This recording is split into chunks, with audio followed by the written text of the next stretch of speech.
Hi, guys. Welcome to Threads Podcast Life Unfiltered. We are recording episode 19. 19? It says 18 on the rundown, but I think it's 19. Okay, good. I am here with Ben, of course, and we have a guest tonight. We do have a guest. Brandi Van Houten. Say hi. Hi. Did I say it right? You did, but you said it like you've I never paused. said it before. You did. That was weird. Like, It was. like, Van Houten. why did I have to enunciate that or pause? That was weird. It wasn't very Dutch, West Michigan of you. You should have nailed that. Yeah, Van Houten. Van Houten. Van Houten. Van Houten. We will not play Dutch bingo tonight. No guarantee. Brand, though. yeah, that's We'll right. see. There's no guarantees on that. So what's been going on with Ben? Ben, you been doing any projects lately? I've started, those friendship bracelets from when we were a kid? No, I didn't have very many friends. Oh, that's too bad. Did you make friendship bracelets? I tried and it didn't go well, so I made like 1.5. Okay, well, that's What'd a you do with the start. half? I quit and I probably just turned it into a bookmark. Yeah. And then there were also those Christian bracelets where like every bead had a different color and a different meaning. Like the red was the blood of Jesus. White was white as snow. Black was sin. I don't know. But anyway, that's the craft I've been working on. But I started a new one today. You It did. has the initials of J, B, and B for Jason, Brandi, and Ben. Oh, that's cheesy. And then it says threads because that's our threads craft for the day. And it's made out of threads. I know. That's Isn't amazing. that? Yes. That's amazing. He tries to think of a craft about threads every single time. So It's getting old and I'm running out of ideas. So either we quit that or we introduce the show with something else. I don't know. yeah, it's kind of been a staple for 19 episodes. Although you did miss, I missed like 3 times. I think the maybe. Christmas episode you missed. Yeah. But so Brandi is a good friend of our families. I don't even remember when we met. We met at Evergreen. Well, I think we met through the plays, through EGM's. I mean, I don't even remember what play it was. Well, you and I Mid- were together before your wife and I were together. That sounds weird. That's a really awkward sound. Okay, I'm not going to be on the show anymore. I'm leaving. We did. Well, no, it was Jersey. It was Midsummer Midsummer Jersey. because you Okay. had on like the greaser hair, Yeah. and like the coat, and Yeah. everything, and I had very big hair. Really? Oh, yeah, that's right. Francie Fish, I think my name was. Oh, man. Yeah. All I remember is that I think it was the second performance where I blanked on stage. I will never Did forget. you? Yeah. But your character was kind of dumb, so probably That's nobody. true. Not you weren't dumb, but your Right. character was, so maybe Right. no one noticed. I just remember pulling the red handkerchief out of my shirt, and then our pastor telling me that was one of his favorite parts, and I'm like, "That's really weird." Which pastor? Pastor Tom. Oh, well, that Yeah. makes sense. He was just like, "Oh, it's just so funny pulling that out," and I'm like, "Oh, if I could just go back and not know that you were watching." But At that point. So, yeah, how many years? 8 years? yeah, It seems a lot it's longer. been a while. But I kind of met you before that because your mom introduced us when you guys first started coming to Evergreen, and she was trying to make a connection for you guys. Oh, really? Yeah, and I think Avery was in the nursery, and she was the cutest thing ever. And I was playing with her, and Judy was like, "Oh, well, I'll introduce you to them and everything." Yeah, This session of Dutch Bingo brought to you by Evergreen Ministries. Yeah. Yeah. My mom had a you wanted nothing to do with talking to me. It was hilarious. Both What? you and Meg were Really? like, "It's nice to meet you. Goodbye." Well, here's the thing, and I don't mean to get off topic No, already. I get it now, though. But like my mom, it's like, why did we go to that church? Like, why in God's name did we go to that church? To meet the Van Houten. Right. I mean, we met some cool people. The plays were great. I don't know why we did that, but she was constantly trying to introduce us, and She always had a mission. she always had a mission. So, but yeah, we're good friends now, and our kids play together on occasion, and you and Megan hang out probably more than the family does now. That That's was okay. the clincher. That was the clincher because I think we knew we would get along, but it was all about the spouses. And then I was in a play with Megan, and then it was Love at first now sight. it's bliss. Now it's bliss eternal. Perfect. All right. Well, ooh. So Ben's going to introduce our topic tonight. And, I talked to Ben. We had lunch on Friday, it was. And I don't want this podcast to be about Christianity all the time. But I said to Ben on Friday, I was like, I'm actually interested in it. It's just trending that way, talking about I'm more interested in the, one of the question was, if you met God, what would you say? What was the first thing you said? And I said, WTF. It's like I'm so confused by God, and mine would be, I'm so sorry. Yeah, sorry. That would be my next thing. Not by saying WTF, but like, everything I've done, I'm so sorry. He goes, I know. But I'm interested in the challenging of like how the church starting to accept gay people, and how does that work with, if you're gay, it's a sin, those kind of things. So I'm not saying like we're turning this to a Christian podcast, but I mean, I'm interested about the challenging questions around the church. So that introduces our topic for today, and Ben's going to touch on that, and then we'll kind of go into it. Yeah. You like to talk, and you like to introduce my introductions. I know, I'm terrible. It's freaking highlighted. I'm trying to figure out a way, like, how do I see on the Rideshare podcast, we don't do any of that. We just kind of go. Yeah. Like, I kind of run it. Naturally. It flows naturally, but he highlights everything, and I still can't I don't know how to flow into, because there's been times where I've stopped, it's your turn, and it's like 5 seconds of awkward silence, and then finally like Ben. Oh yeah. He's one of those people that thinks before he speaks. See, we're not. No, not you and I people. are not like Right. that. You'll be lucky to hear my voice at all tonight, people. I am in a room of talkers. Pray for me. Speaking of praying, that's not really a good transition. Scratch that. But we are Christians here, and like Jason said, this is becoming a theme on our podcast, which I don't mind. It is one thing that Jason and I have in common. And obviously our faith informs a lot in our life. And, but that's not to say that sometimes we might drop the F-bomb or other cuss words occasionally, and they may become part of our vocabulary. And sometimes we feel like, should that be the case? But then if you're like me, perhaps when you ask yourself that question, you follow it up with, well, there's a lot of other things that I could be doing wrong, or there's a lot of other things that the church is getting wrong. Why are we so focused on cussing? So at any rate, we're going to kind of let our topic be that I'm a Christian, but I cuss on occasion.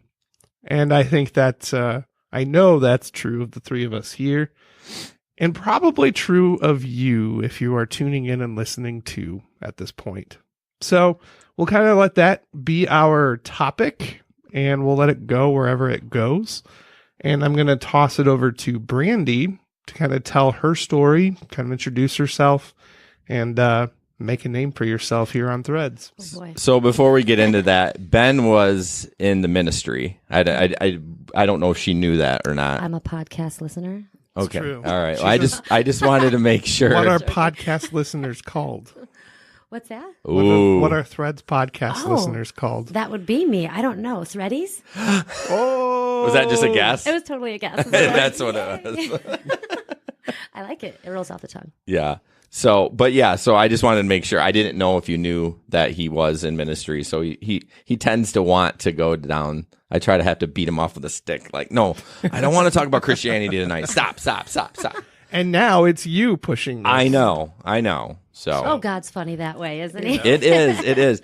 Oh man, I got lots of stories, but just so everyone knows, it's kind of a free form. We have some points, but so it is what it is. So go. My name is Brandi, and I've cussed 8 times today. You've counted? Well, today. In the last hour. Oh, Yeah. wow. No, it's been a rough day. No.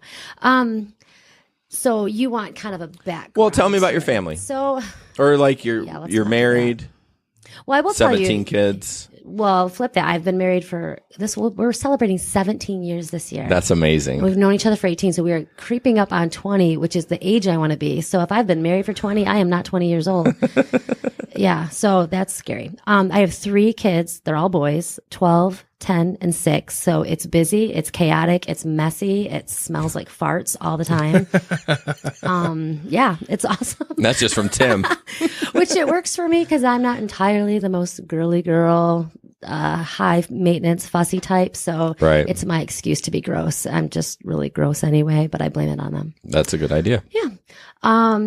So, and that's the story now. Obviously, we're talking about being Christians. I'm a Christian now, but, and one thing that Ben said was that the F-bomb started coming into the language. Well, with my background, where I come from, that's already part of the language. And then coming into Christianity, I kind of felt like maybe they should fall away, and they did for a while. And then they came back. Yeah. When you had kids? The return of the F-bomb. Yeah, probably. No, I would say even a little bit before that. Right. Yeah, I'd say a little bit before that. But I mean, the whole topic's not just about swearing, but it's just about being yourself, but I can still be a Christian. I don't have to hide behind exactly the prim and proper and the West Michigan. Well, and the funny thing is, and I'll kind of, I guess, work backwards, but when I first became a Christian, and I have pictures of myself around that time and the clothing that I would wear to church, I legit had cleavage. I'm glad I was not expecting that. I remember going to church, and I remember I was wearing like one of my nicest black shirts that I probably would wear out. Like on a date night. But for me, I'm like, oh, this is a really nice shirt. But it had decent cleavage showing. I really hope God was impressed, but I don't wear them anymore. I hope he doesn't miss them, because I don't wear them to church anymore. That's probably a good idea. So a lot happens. A lot, Why did you think that was what you were supposed to wear? No, or you're just like, whatever. Those were just my nice clothes. Oh, okay. It didn't. I mean, yeah. And there was so many librarians around me, and I'm like, oh. What age was that? So I became a Christian when I was 25-ish. Yeah. Okay. So it's right around that bar hoppy phase. Yeah. Shh, don't tell anyone. So, but tracking back, my childhood was pretty crazy. My parents both had families before they got married and had me. And so I was really an only child with 6 sisters and a brother, which is strange. But yeah. So you don't really feel like you identify with that family. You know, we never called each other half siblings. We always referred to each other as brother, sister, whatever. But still, there's just that feeling that I was the only one that really came from both my mom and my dad. It was clear to me. And then after they got divorced, my mom, a bit of a gypsy, and usually our location depended on what man she was sort of hanging with at the time. So, not a great model to follow, but I ended up going to a lot of different schools, which means that I was constantly the new girl. And in that, there's also a lack of identity. There's this place where all these people have grown up together. They've all fallen into their different titles. Like, that's the tomboy. She's the princess. I'm describing The Breakfast Club, but, I love that movie. But having gone to so many different schools, you realize that movie makes sense because it's a truth. There's an underlying universal truth in that movie. So, and it's true. So you show up and you be the new girl, and there's no identity in that. It's exciting for a second, and then everyone's like, bored, move on. And then just not really having a hometown. And I think as you get older, your hometown starts to have that. It's your roots. And I didn't have that either. So there's this idea of just kind of free floating in space. And I think that's kind of explains a lot of my childhood. So when I try to track back and think about what year did this happen, how old was I? Amidst all the trauma that I experienced as a child, I sometimes really have to do some writing in order to figure out just what year something might have happened. So, but then now you add that to, okay, where does God come in? How does that experience all of a sudden hit, God's presence? And I can track back now and find lots of places that he was there. Before you were 25? Before, yeah. From as young as I can possibly remember. Okay. Going to my grandma's house and always just being fascinated with this ugly polished wood clock with like metallic letters on it. But it had this beach scene and it had the set of footprints, where I'm going with this. And I would read that poem and I was so intrigued because it was so supernatural, but yet so peaceful at the same time. Like it wasn't like, even though this wasn't around then, it wasn't like Harry Potter supernatural. Right. There was something peaceful and supernatural, and I loved it. And I actually, I received the clock when my grandma died, and it is so ugly. It's just packed away. But every now and then I look at it, and I touch its shiny surface, and I put it back, and it's awesome. But so, and I also went and visited an Awanas group. Do you know what Awanas? I Approved grew up workmen with. are not ashamed. I don't know what that is. I've heard of it. I don't even know what it is. Oh, okay. It's Christian Boy Scouts.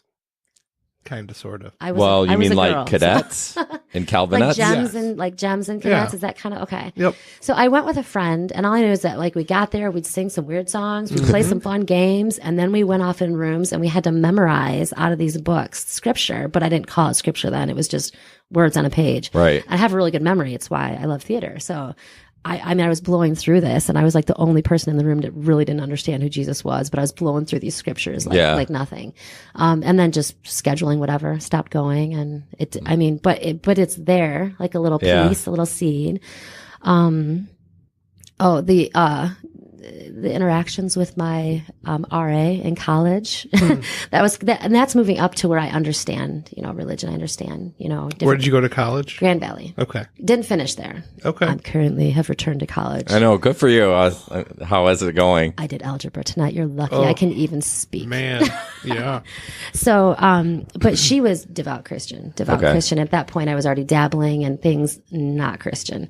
And, she came into my room and saw that I had an Ankh necklace, the Egyptian Ankh or whatever. Yeah. Next thing you know, her and her friends are sprinkling oil around my room and going crazy, Really? At Grand Valley? They actually got rid of her after that. They said she had crossed a line. But before that, I had sat on her floor with her, and she's like, well, what would you do if you went to heaven and you were wrong about everything? And I just remember going, I'd probably start crying and ask if he'd forgive me. And at that point, I just remember thinking, well, that was like being on drugs, that was very surreal. Get me out of here, And then looking back on it, I'm like, whoa, I had a breakthrough moment. Didn't even know. Yeah. I'm going to be ignorant. I don't know what that Egyptian thing is. It's the little circle on top of the cross. It's just like a symbolism in Egyptian mythological lore. So she was freaking out because you had that? Well, I'm sure there was plenty of other things in there too she was freaking out about. Because I was straight up a cult person at the time. So. Oh, okay. Yeah, okay. Yeah. Well, and I think that goes back to my childhood. I was raised by a woman, surrounded by women, very interested in the idea that women were part of the divine. So obviously that leads to, your goddess type stuff. And, Sure. I mean, I was also like, between the ages of 19 and 24, listening to Tori Amos, who didn't end up worshiping some sort of goddess. Whatever happened to her? Oh, she still makes music. It's beautiful. She does. She does? Too. Yeah. And her daughter sings. Oh, good thing I didn't S on her. Because I was about ready to. Well, she also does the RAIN thing, which is the Rape and Incest Network. So, okay. Yeah, don't mess with Tori. Okay. Yeah. Good to know. Yeah.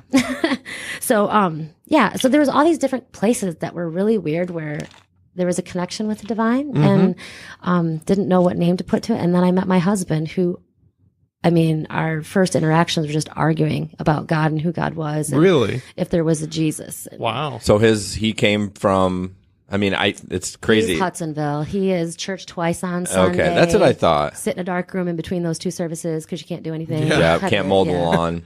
Legit. Can't go to Meyer. Meyer was closed back in the day. Because we're the same-ish. I'm a little older than him, I think. A couple years. But And when we met, he was very backslidden.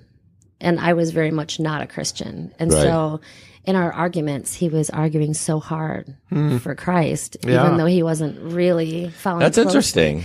God's crazy the way he works. And did he go to Christian school or? He went to Christian school through junior high, but then switched to public because he wanted to play football. That's right. That's right. He did say that. Yeah. So we just argued, and then we went to New Orleans and partied our butts off, and then just got really tired of being on the main drag there, and ended up finding one of those sign holders. The Christians who hold the signs, which I used to love to meet those in downtown Grand Rapids, and would just give them a piece of my mind in the meanest way, like the Saul Paul thing. I'm like. Really? All over, yeah. Oh, I relate to Paul. Yeah. Because I relate to Saul. Sure. But so we ended up talking to her, and she was not your usual sign holder. She was actually really cool and just like, so what are you guys doing? And we're like, okay, whatever. This is your segue into your big speech. And she's like, no, we can talk about whatever you want to talk about. And she was just down to earth, and we just had this peaceful feeling, and we were already starting to like kind of deepen our relationship, and that we just felt really good around each other then. And we went off the main drag, found a coffee shop that was closing, and they're like, well, we won't serve you coffee, but you can sit in there. And we sat in there for hours, and we ended up talking about God. Wow. In New Orleans during Mardi Gras. Wow. Yeah. Amazing. That's cool. So it's, yeah. And Mardi Gras is happening like this week, isn't it? I knew that. That's why I brought it up. Good thread, Brandi. Right, Yeah. tying it together. I only know that because I drove somebody that was flying out for Mardi Gras. Okay. Can you imagine being an Uber driver at Mardi Gras? Oh my goodness. Nope. No, I don't want any part of that. It's insane. Yeah. It's insanity. It was good to get off that main drag and have that it's like one of the only places where you would understand the complete diversity between those two moments of chaotic everything that is not what God stands for, and then that peace that completely comes from him. It's weird. So did you ever get contact information from her, or did you just guys end it and that was it? No, she told us she loved us and she was happy that it looked like we loved each other and sent us merrily on our way. And that's why we remember. And I can't tell you anything about any other sign holder. That is just bizarre. Yeah. It's so cool. But she was doing that. Those are the people that are doing God's work. She didn't. Right. She wasn't stuffing scripture down our throat. She was letting us be and emphasizing love and accepting it. I mean, that's what it is. Kind of gives me the shivers. It did a little bit. The Jesus shivers. Yeah, the Awesome. the Holy Spirit. So, I mean, obviously we stopped arguing about God, and I mean, it's Tim, so he's always right. So Yeah. he wins. I'm a believer. But I also had that moment too where I was at his house and I went outside, and everything I believed at that point was very hippie edged. It was, very natural based. I loved being outside, and that's where I felt God was present. I remember going outside and all of a sudden just being very uncomfortable and scared of the world. And I feel like for me, that's the moment that I think I trusted Jesus, because I just kind of said, okay, I'm willing to listen to you because it doesn't feel right out here right now. Were you guys still dating at the time, or okay? It was a real fast relationship. It happens. It was we were a little bit older too, though. So Yeah, Megan and I think we only dated for a year and then engaged and then married 6 or 8 months later. I think we were like 9 and 9, I think. Actually, I shouldn't say that. We met January of 04 and we got married in October of 06. So not quite, Yeah. Yeah. but cool. I didn't know that story. That's a cool story. We talk about when we talk about Megan, but I didn't even know that. She listens to our podcast and she's like, seriously, you didn't tell me that? I'm like, I don't know, it just never came up. And Right. I'll tell him, not like it's a big secret or anything, Sure. but just something that happened during the week that triggers in my brain while I'm talking. And she's like, would have been nice if you told me. Right? Oh, I've got that too before. Have you? I have. Whoopsies. I didn't know that. Awkward. I've said it. So,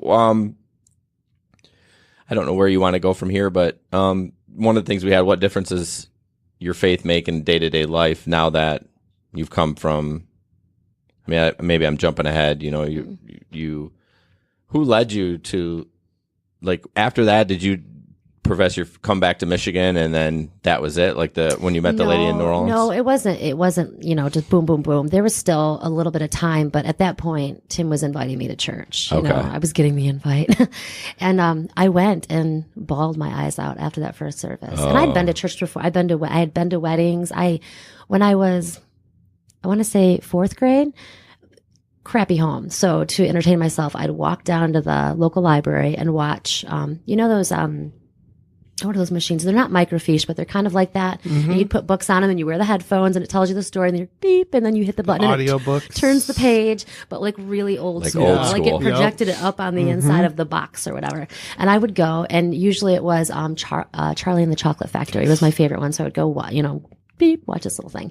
And there was a church right next door. And there were kids that had come from that church that were hanging out at the library and asked me if I wanted to come hang out at their youth group. I'm like, I had no idea what a youth group was. It sounded like a cult.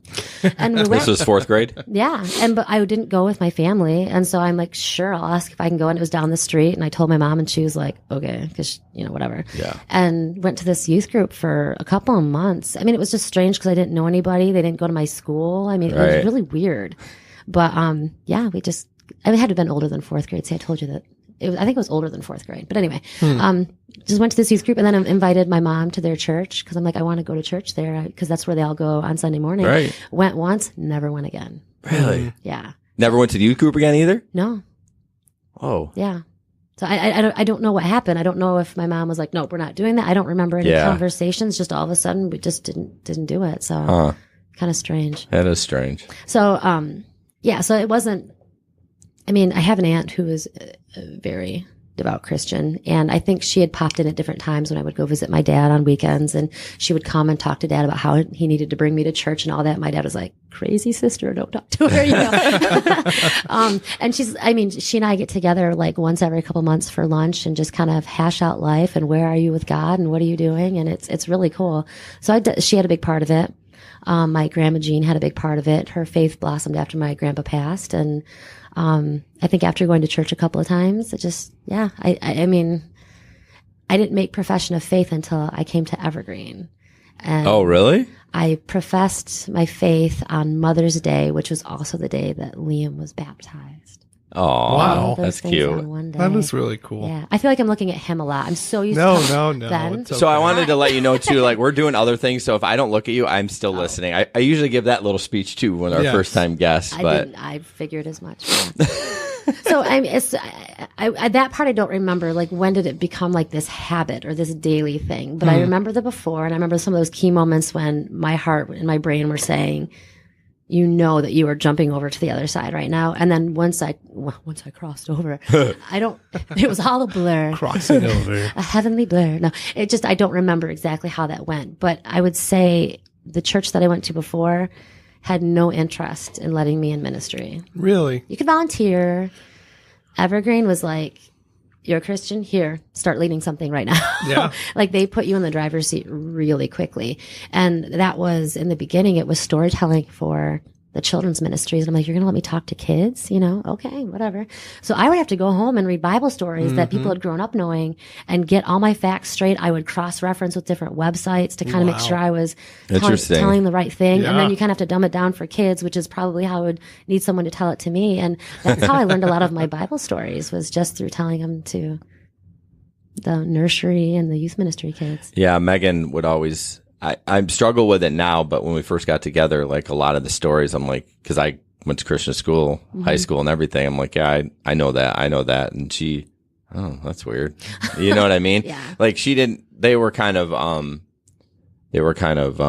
Christmas, Easter Creasters. Priesters. and so she didn't have a lot of experience. But towards in college, she did Young Life, so Okay. she was a leader, I think. Yeah. And so Okay. but she didn't get all the stories like Right. you missed, like all the Jonah and the whale and those just those basic Noah's Ark. Right. Like, what's Noah's Ark? Or where they fall in the Bible, like the idea of there are two parts of the Bible, like Right. really didn't hit home until I was an adult Christian. Yeah. I mean, and that probably sounds so foreign to so many people Right. around here. There was something I was going to tell you. There's a story I was going to tell you too. I don't know. It'll come back. But, I know what it was at arts camp, which Evergreen, their fine arts camp. Yep. So before I ever did major things with that camp, the one of the speakers was telling all of the kids, and I'm sure you've all heard this story. And you're like, no. And I was like, there's probably some kids in here that have not heard this story. Right. And so I talked to her afterwards. She's like, well, do you want to talk to the kids after lunch? And I went, what do you mean talk to them? And she's like, just take the mic and go up there and just tell them, who you are and what that means to you. And if they want to talk. And I was like, okay. Cause say yes. Right. And so I did. I went up there and I'm like, hey, by the way, we're singing some crazy songs, right? We're singing to Jesus. For some of you, that's like, okay. And some of you are like, this is What so is weird. this? Right. I'm like, and you're uncomfortable and your arms are crossed. Maybe you're getting a little sweaty and nervous. And I'm like, you and me were like the same people, and you don't know these stories and all that. I'm like, that's totally fine. If you're curious, come find me, come find anybody. We'd love to share it with you. And I'm going to find out the answers because I don't know them either. Right. And it was this really cool moment of just being able to say to young people, it is okay that you are sitting in this church and you know nothing about Jesus. Yeah, I That's kind of okay. feel, I don't know if our youth or our young leaders do that, because you're right. I never thought It's about that. assumed. Do you assume that all these kids have grown up in the church, but like maybe that's their first time there? They have no idea. They say it from the pulpit all the time. They say things like, the song we all learned in, Sunday school. Yeah. And I'm like, don't say that, because as soon as you say it, you exclude me. Yeah, you're alienating people, and that makes them uncomfortable. But Although, I don't think they mean it, though. I mean, No, it doesn't no. come from a bad place. It's No. just West Michigan. and you don't want to call them out either. Like, I would think the kids might be awkward depending on the age. Like Avery might be awkward if they said, "Has anyone ever been to church? Is this their first time coming Right. to church?" Like, how many would actually? But it would be good to know as the leader, going, "Okay, I need to change my way a little bit during this session or whatever." Yeah. So interesting. I didn't mean to interrupt you. I feel No, like that's every enough. time I interrupt you, you No. like lose your No, I your don't mo. know. I don't know that I have any place that I'm going. But you talked about faith on the daily, and I think, I would say it happened pretty quickly, because all of a sudden when you realize that you're not by yourself and there is this thing that's with you all the time, and it's a intentional, intelligent thing that can affect change in your life, all of a sudden you want to work with it, but yet you're human and you're making all these flubs and Right. you feel crappy. So it's this constant shame game or guilt game, and then kind of giving back in. And so, and I think I still have that now, but I show myself a lot more grace than I think I used to. Yeah. So let's kind of talk about that, being we kind of changed the title a little bit, but a lighthearted discussion about swearing, but still being a Christian and not. I know you've talked about the Hudsonville moms. That's why I wear my cutout leather earrings for you, because I wanted to make sure that. Right. No, it's just I totally agree, and Megan and I talk about it all the time. Is the Facebook fake, and it kind of boils into being the Facebook Christian. Where I grew up, Sundays were the worst day of my life. Every week. Oh, yeah. The day that's supposed to be the day of rest and worship was the worst day, because my mom wanted us perfect. They wanted us clean, and if it wasn't, it was my sisters got the brunt of it. But if it wasn't, she lost her mind. So I didn't want to go to church. I dreaded Sundays. You know what I mean? And so that's the kind of thing I wonder. I feel like that still goes on. I'm not saying the abuse per se, but just that everyone has to look a certain way. I mean, not the churches we go to, but I mean, not Evergreen, not Alive. I don't know about your church, I think it exists in humanity, so it exists at every church. Absolutely. And so I look at that situation that you're talking about with your mom and how that led to abuse, and I don't remember exactly, but I know that I yelled at my kids this morning as we were preparing for church, thinking we're either going to be late, someone is going to look stupid, or someone's going to say something stupid. Don't drip hot chocolate on yourself again. Don't dress like a homeless, and of course it's like Tim and I. So like the way we talk about things, we're not saying, make sure that you're dressed nice. We say, oh, don't look like a homeless today. Please don't look like a homeless today. Yep. And I don't know that kids need to hear that. No, they don't. You know what I mean? But that's, it's a minute level of what happened with me, right? But just on but today was a good day, so maybe. But yeah, I've worked so hard to enjoy Sundays. Like when I first met Megan, like holidays and Sundays, I didn't want nothing to do with them. Yeah, like I wanted to go in my shell and just be away from everything. And you wanted to go to Benland. Yeah. Ben likes What's Benland? It's a introvert paradise. Sometimes I like to just be reclusive, and you seem very chill. There's a quiet piece happening over there. If he has overload of people interaction, one night shut down. My husband's like that too. We were recording, and we were doing a lot of work, and he got done and just walked out, didn't say goodbye, and I said goodbye. But that was an Irish goodbye. Do you know that's an Irish goodbye that they just leave all of a sudden? Really? Where'd so and so go? It's just an Irish goodbye. Yeah, I didn't know that. Yeah. He did. Okay, he did say goodbye, but I mean, goodbye. Usually we kind of decompress after recording. He was like, peace out. And I sent him a message. I'm like, you okay? He's like, dude, I'm just people overload. So that's Benland he goes to. Yes. My husband is very much in that same genre. Sounds like we'd get along pretty well, I would imagine. Yeah, Tim, I think you could sit there and not speak, and it's cool. Like you could watch a whole football game, and maybe he would prefer if you did not speak during his football game, actually. He's a hardcore sports fan. Yeah. Lions, Tigers. Home team fan. And Bears. No, not the Bears. So, but on that, totally unrelated. We'll never get to this topic. He is a diehard Lions fan, and I hear from it. If he's wearing his Lions shirt and we were out at Costco or whatever, the person at the register thinks it's their responsibility to remind him that his team is crap right now. Oh, does he hate that? He does, or does he take it in stride? Yeah, I know, but I'm still a super fan. There's so much more to it than just. The teams that are doing well and the legacies they have and the money they have and who they. There's so much more to it than just the Lions are a crappy team. So and obviously I've been trained well to say these things. Yes. But I read an article about how men who are loyal to their sports teams are amazing husbands because they are not fair weather fans. They are there through the thick and the thin. They get angry when it's bad, but they're going to stick it out and celebrate when it gets good. And so I'm okay. You want to be a Lions fan, babe? That's fine because you're Brandi's husband, and probably these are similar experiences. Right? Just keep letting you down. Promises. I absolutely love that. I never heard that. It was a great article, and it was really focused on how those men make great fathers because when they buy their kids those team T-shirts, it looks like it's a little bit brainwashing, but it's training them to be loyal to something the family stands for. So for us, it isn't just Michigan, it isn't just the Tigers. It's God, and it's staying married. It's all of those things too. So did Tim write that article? He can't spell. Okay. I can't either, so I'm Jason's proofreader. pretty much. Well, Tim is my algebra tutor, so there we go. All right. That Hey, works out team effort. Exactly. So yeah, back to what we were talking about. I don't know where to go with this because I'm we've talked about it, but we've never really broken it down about what you feel about that kind of front of Christianity. I saw it at Evergreen quite a bit. I didn't have a good connection with Evergreen. I mean, we've talked about that, but they went through different phases, and I think who they were and who made up the majority of the congregation when they went through the strip mall and the gymnasium and all that was very grassroots, and you had a lot of that meant something about the generations that were sitting in the pews. Yeah. A little bit older. You had very artsy types and a lot of creatives, a lot of progressive mindsets. Like our pastor is progressive, but can only be so much because he's CRC. I hope I can say that. But I think that if he was non-denom, there'd be more going on there than there is. But I think because that's where we are, you can only get to a certain place being progressive, and we've hit that place, and I think we're in this peaceful plateau that's pallet wood and rock band church. Exactly.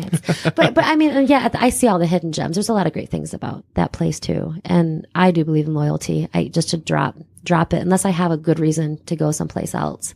I'm not going to go and not have anywhere to go. There's a lot of people there that we love, but so I'm trying to get to this topic. Do you have any questions? To kind of direct me. I'm struggling here a little bit, Ben. Well, what I was going to say in response to that is that kind of has gone by the wayside, this very interesting sort of, mosaic that it was. And now we're kind of getting that glossy sort of finish. And I hesitate to say this because I don't know who's going to listen to this, but we are now hosts for something called the IF conference. And it's this very beautiful women's conference, and I've been a couple times. I love the content. I love the speakers, but for some reason, I just don't feel like it's digging very deep in me. And I don't know. I can't get ugly there. I don't know how to get ugly there. So you had told Megan what you thought of it. Can you say it? Because I can't. There are some wonderful people who put that together, who have a very strong faith. Here we go. And they do amazing things, but I don't have access to them. I don't know that they want or have access to me. And it's you don't have to say it. I'm trying to think of exactly what it was. It was something about white women. Oh, it was. It is a lot of white women, right? I mean, there's a few other things in there too, but mostly it's just. Yeah. Well, I mean, is it the epitome of what I'm talking about? The prim and proper. But it doesn't originate in West Michigan, so it's not just a West Michigan thing. No, for sure. But it's just this really pretty thing. All the speakers, they all are very stylish, and I think our church that has the 2 services or 3 services, the 2 daytime ones, people are for the most part polished. They come shiny, and then we have that one that is related to our AA program, where a lot of people come to the recovery, and it's a little grittier. I mean, no one's rolling in their PJs or anything. Maybe they are, but I mean, it's just a group of real people that get together and go deep. Yeah. Is that a size thing? I don't know, but all of a sudden I felt uncomfortable at my church being the gritty version of myself that seems so accepted before. Yeah. So what I think you're saying is are you not feeling as touched at the church in general? Where, I go to church, there's pretty much, if I go 4 times a month, 3 of them, I might cry. In church. Okay. And I don't know if that's just me. I don't know if God's working in me now, maybe because I'm talking about Christianity all the time on the podcast. But I never felt that at Evergreen. And you're saying that you're kind of at that plateau and that polished look. So I do because I feel like the word of God gets through any sermon. If you're willing to open your ears and listen, you're going to hear what God wants to tell you. Right. Honestly. And that's where I think Tim and I are different. It's harder for him to put out all the noise of people. Yeah. He could just be by himself in a room and God could talk to him. That'd be great. But right. But it doesn't work that way. I know. Right. So but sometimes I have to really focus on it, and I have to be very intentional about loving people who drive me crazy and annoy me with how much they're saying how free they are in God. And yet at the same time, you can see them slave to whatever Joanna Gaines tells them to hang in their house. Yep. Oh, yeah. Yeah. Well, I love Joanna Gaines, so I mean, You know. it's a good show. It's a good show, and she's a good person. But I think, but they're so. It's a diverse It's plastic. world. It's such a big world with so many things. Yeah. Do you feel uncomfortable living in Hudsonville?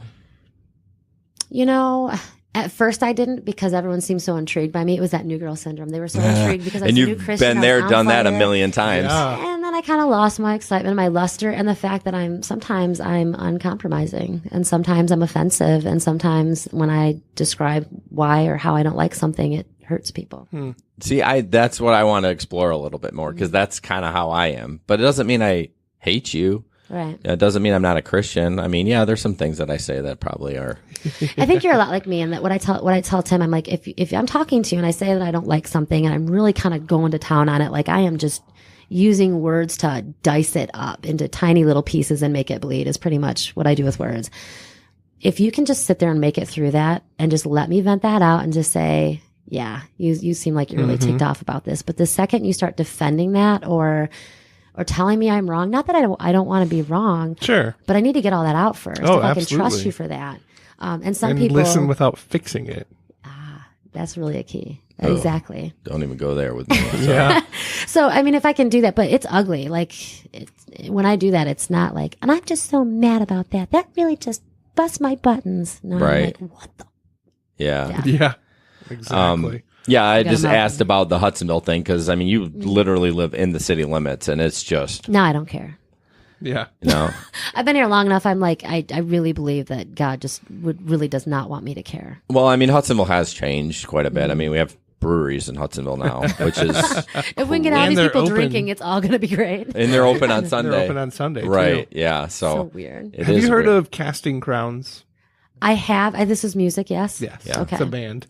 Yeah. I feel like this song really ties in well with what we're talking about. It's called Stained Glass Masquerade. So I'm just going to read the verse. The maybe entire chorus. song? I mean, it's just so good. Can I take a nap? But I don't know. That's a lot to read through. Is there anyone that fails? Is there anyone that falls? Am I the only one in church today feeling so small? Because when I look around, everyone seems so strong. I know they'll soon discover that I don't belong. So I tuck it all away like everything's okay. If I make them all believe it, maybe I'll believe it too. So with a painted grin, I'll play the part again so everyone will see me the way that I see them. Are we happy plastic people under shiny plastic steeples with walls around our weakness and smiles that hide our pain? But the invitation's open to every heart that's been broken. Maybe then we can close the curtain on our stained glass masquerade. Am I the only one who's traded in the altar for a stage? The performance is convincing and we know every line by heart. Only when no one is watching can we really fall apart. But would it set me free if I dared to let you see the truth behind the person you imagine me to be? Or would your eyes be opened, or would you walk away? Would the love of Jesus be enough to make you stay? Are we going to get copyrighted for that? That I is don't my think so. 8th grade No. diary. No, but I mean, I think that same kind of vulnerability that you feel when you're in your awkward, Yeah. the pubescent years or whatever. I think there was a time when I felt like that as a pubescent Christian. And I would say I'm just coming out of that. Sure. And First Fire kind of has dulled. And so I'm having to figure out how to keep those coals red and, and glowing. And it takes a lot more work than just the First Fire. But right before that was that time period when I doubted, should I even be here? Should I even be doing this? And I'm really just coming out of that would be the season that I'm in and going, yeah, I need to be here. I have an important voice to share. Yeah. God wouldn't have put me in this place or allowed me to get to this place if I didn't have something to share. I think that some of the things that have changed in West Michigan, though, I do find that there are a lot of churches they are come as you are. Alive in Jenison is one of them. I believe AEGM is one too. Yeah. I haven't been there in a while, but I mean, that is refreshing, even though I do see a lot of the the fake around. Yeah. I do. Well, people play off each other, like they build off each other, and like people start to. It's almost like when you have a dog and you start to look like your dog. They say even worse. This is going to or your spouse. I would say this is your boy, so you wouldn't understand this. But they say when two girls hang out for a really long time, they start to get in real rhythm together. Can I leave it at that? You get that, right? I get it. Okay. Yeah. I feel like that's the same thing with a congregation. That all of a sudden, no one's holding each other accountable. Yeah, right. It's all performance. It's like think of a small group where you got together and you were praying together and holding each other accountable, and then you got comfortable, and then you were hanging out, and then there was that's so true. and then it was just cool, man, and we're just hanging out. And it's relationship, which is important to Christianity, but at the same time, that accountability piece, that to say you are doing something right now that is not good. For Yes, like calling someone to the table. Like I think we've done that in so many groups, and just those groups usually end. Right. Well, one thing with Ben, I think he's been a little shocked with me because I'll call him to the table, and he gets pissed about it sometimes. But sometimes he's like, you know what, you're right. I needed to hear that, and that's so true. You get really comfortable with somebody, and then it's hard to be like the accountability partner. Like try to be accountability partner to your spouse. Yeah, it doesn't. That's work. super tough. Don't recommend that. Yeah, I mean, I've tried with Megan. We've both tried it, and it just never works. It all ends up with hurt feelings. Yeah. Yes. So, but that is so true about getting comfortable. I definitely don't feel that out of life yet, but we haven't been there that long either. It does take some time. But I think it's like with any journey, it's exciting and powerful, and then it hits that place where there's just a lack of activity. It's almost like walking on a balance beam that all of a sudden opens up into like a whole plane. Right. And you don't have to do this as much, you kind of have to find a place to get uncomfortable and find more beam to walk on, because it's constant movement while you're journeying instead of just sort of chilling. I'm going to tell you a secret. I'm secretly wanting to convert you to Alive so much. I think you would love Pastor Terry. You would be so... he is so you. Like, that's awesome. You would. That sounded really bad. He sounds great. No, but I mean, I love him already. He is just like, I don't know. I just feel so. I have heard him once because I was someone's profession of faith mentor, and so I went to a service there, and I think he spoke then. Yeah, I don't know. It's not in a church. My husband will freak out. I know. So weird. That's the only thing. Like, he needs to get over that. I think once you connect with him, you'd be like, yeah, I don't care if it's in not a non-church. I mean, Evergreen's really not a church either. I mean, it's a steel box. They're looking more like one every day. Oh, yeah. We have a really cool new pastor, though, who's very like in the trenches with a young family, and everything he says is so like applicable. You have a new pastor? Yeah, Jason. He's really cool. What is his role? He is congregational life pastor. Okay. Yeah. So does he ever preach? Yeah, he preached today. Oh, did he? It was really good. Okay. Yeah. It was about now I'm like, I can't remember. It was about the centurion who made all the right choices, just wasn't a follower, and asked for Jesus' help, and Jesus recognized all those things in him and and healed him from afar. Yeah, I guess why I keep wanting to bring people to Live, because I've connected so much, and I never connected with Larry. Like, just never did. I do like him though. I like him, but I just, even Megan was just like, yeah, I got nothing. Like, and we were there way too long, and I don't want to get an Evergreen Alive battle or anything like that, but I secretly was wanting to recruit you to Alive. Like, I mean, and for me, I don't think it's terrible to belong to a couple places. I think it's okay to have a place to go that sort of tweaks the other part of your spirit. I think you fall into that rut, and it's okay to go and be tweaked by something else. Yeah, him and I are actually doing a little experiment. We're going to go to each other's church, but not separate. Jason, what church do I go to? What church do you go to? I don't know. You don't know? Northview Baptist. Wow. No. Ada Bible. Nope. Episcopalian? Nope. It's on the tip of my tongue. Well, you've been in like 17 religions. You're Lutheran. I've never been Lutheran. You study the Quran. Have you met him before? Yeah, I have, but he's been. We have to talk about that, and maybe we will. I don't know what church you go to. Berkeley Hills. Berkeley Community Church. Yeah. So, anyways, it sounds very unassuming. It sounds like you'd be okay going in. Yeah. We're a Wesleyan church. What does that mean? John Wesleyan? Yes. Or Wesley? John Wesley. So what does that mean? See, I always ask that too. What do you believe different from what the church I go to? You want to go down that rabbit trail real quick? No. Well, just give me the highlights. Reformed, Christian Reformed, they're all about the frozen chosen. You never heard that term? The frozen no, but I kind chosen? of like it. So The frozen chosen. So essentially, as I've been told, the Christian Reformed and Reformed tradition is all about how God picked you and you're secure and in your faith and whatnot. And you can't just like choose to walk away. Wesleyans, on the other hand, so that's the Calvinist approach. Like there's the tulip. You could go hours talking about tulip. No, we don't need. We You don't, don't have need to do hours. that. Wesleyan is on the other end of the spectrum. I don't believe that you can lose your salvation, but I do believe you can choose to walk away from your faith. So anyway, that's kind of the big difference in theology. And then that shows itself in nuanced ways in church practice and whatnot. But Just as like a Sunday service. maybe, I mean, So the difference is, what was the term? Frozen bodies? frozen chosen. Frozen chosen. Well, let's talk about the sacraments. Are you baptizing babies or are you confessing your faith Adults. later? We are baptizing adults. Okay. So that is a big. I did know that. I kind of want to be christened as a baby and then be baptized as an adult. I want it all. I was. Well, because you should I don't hear. know if I ever have been. I'm kind of stressed out. Like I really want to be baptized because I don't think I have been. And No if so, way. Why? Who, Seriously? Who brought me? Was it my parents? You don't know if you've been baptized? I don't know. Mm-mm. Well, I think that needs to get done. I know, but I really want to do it like outside in a river. Well, Yeah. get it done There you go. this summer, 2019. Brandi gets by a baptized. female pastor. Oh, Yes. Alive Go as a for female it. pastor. Her Oh, name is Pastor did you see- Susan. Oh, it's coming in line. It's coming. You're It's trying coming. real hard not to make this a Christian podcast. You are failing. I know. This is- I know. Seriously. Go, Jason. So basically the difference is Wesleyan believes you can walk away from God, and Christianity or CRC says you can't. I never even CRC heard. basically, like you, regardless of what you choose, you're already accepted. Well, yeah. Saved or accepted?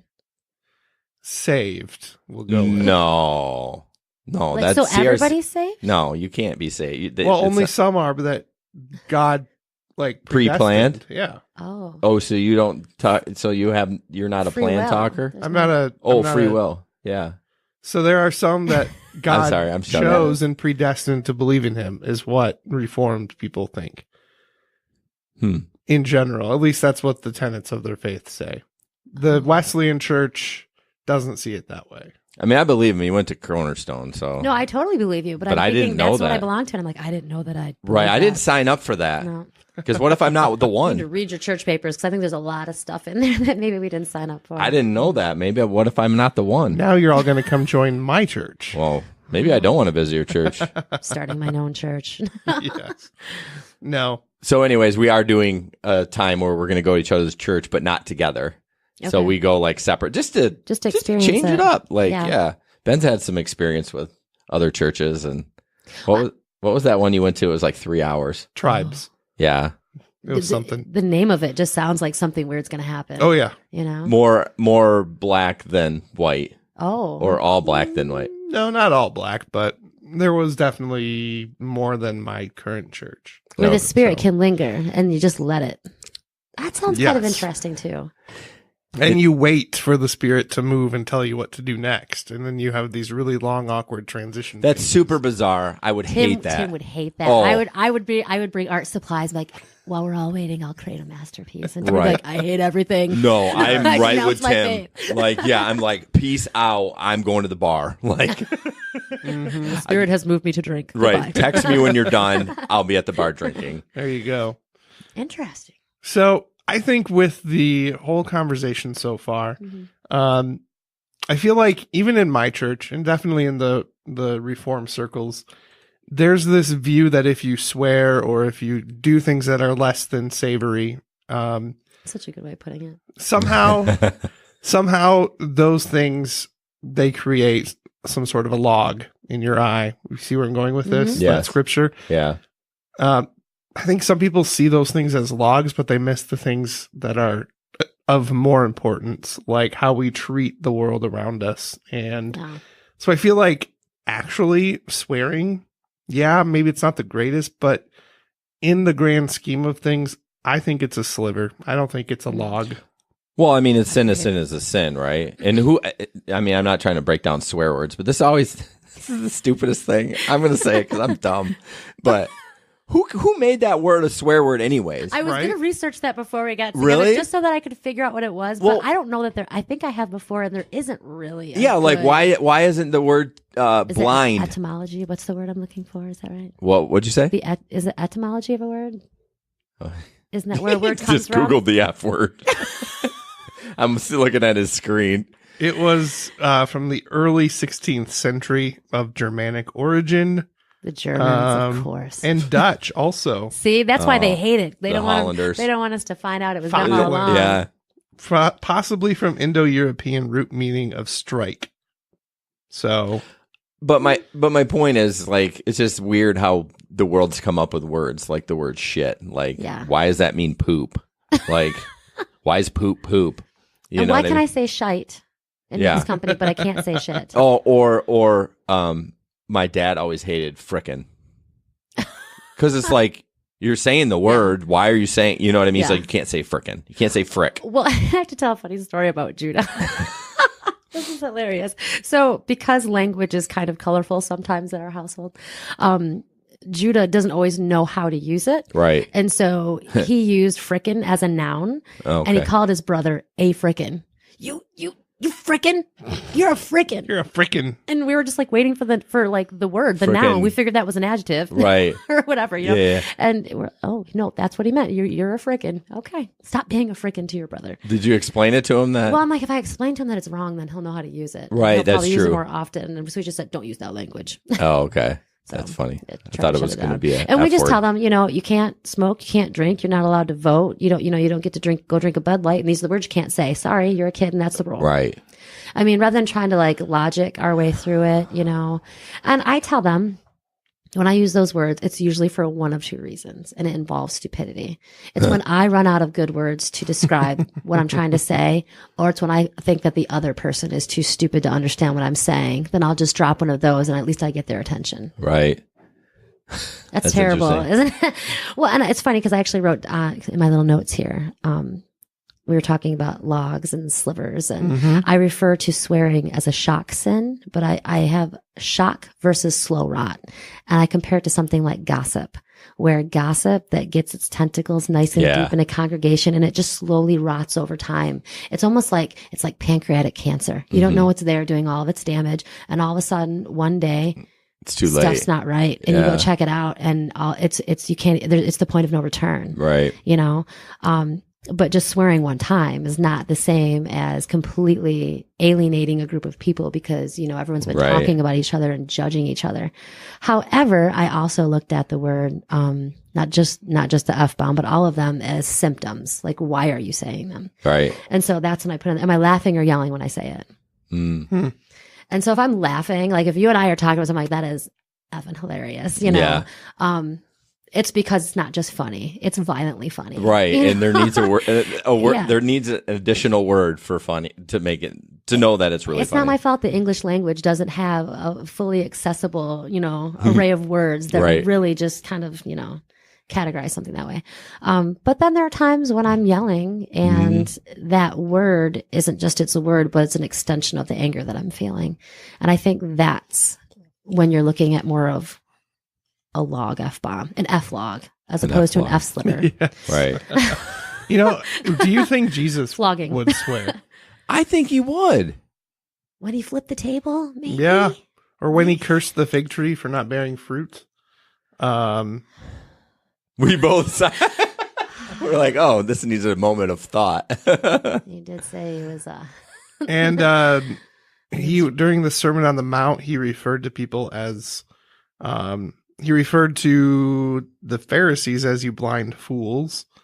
Fool was kind of a swear word back in that day. Raka. Okay. So I think he would. But I think it's along with what you're saying, what's the purpose behind it? right. Like if Jesus were to use those language, it was to shock us into action. In the purpose, you bring up a good point. I swear a lot, and there's no purpose behind it. Like WTF. Well, I mean, it's because like I'm driving. I guess there's anger behind it, but like if someone cuts you off, you're like, what the? You know what I mean? But does it really need to be said there? Like, I feel like there's times where it needs to be said. But maybe script out some other things that you can say in that moment. What things, give me like 3 good phrases you can say during a WTF moment. Are you serious? Okay. Bro, what are you doing? I'll hit you if you say that.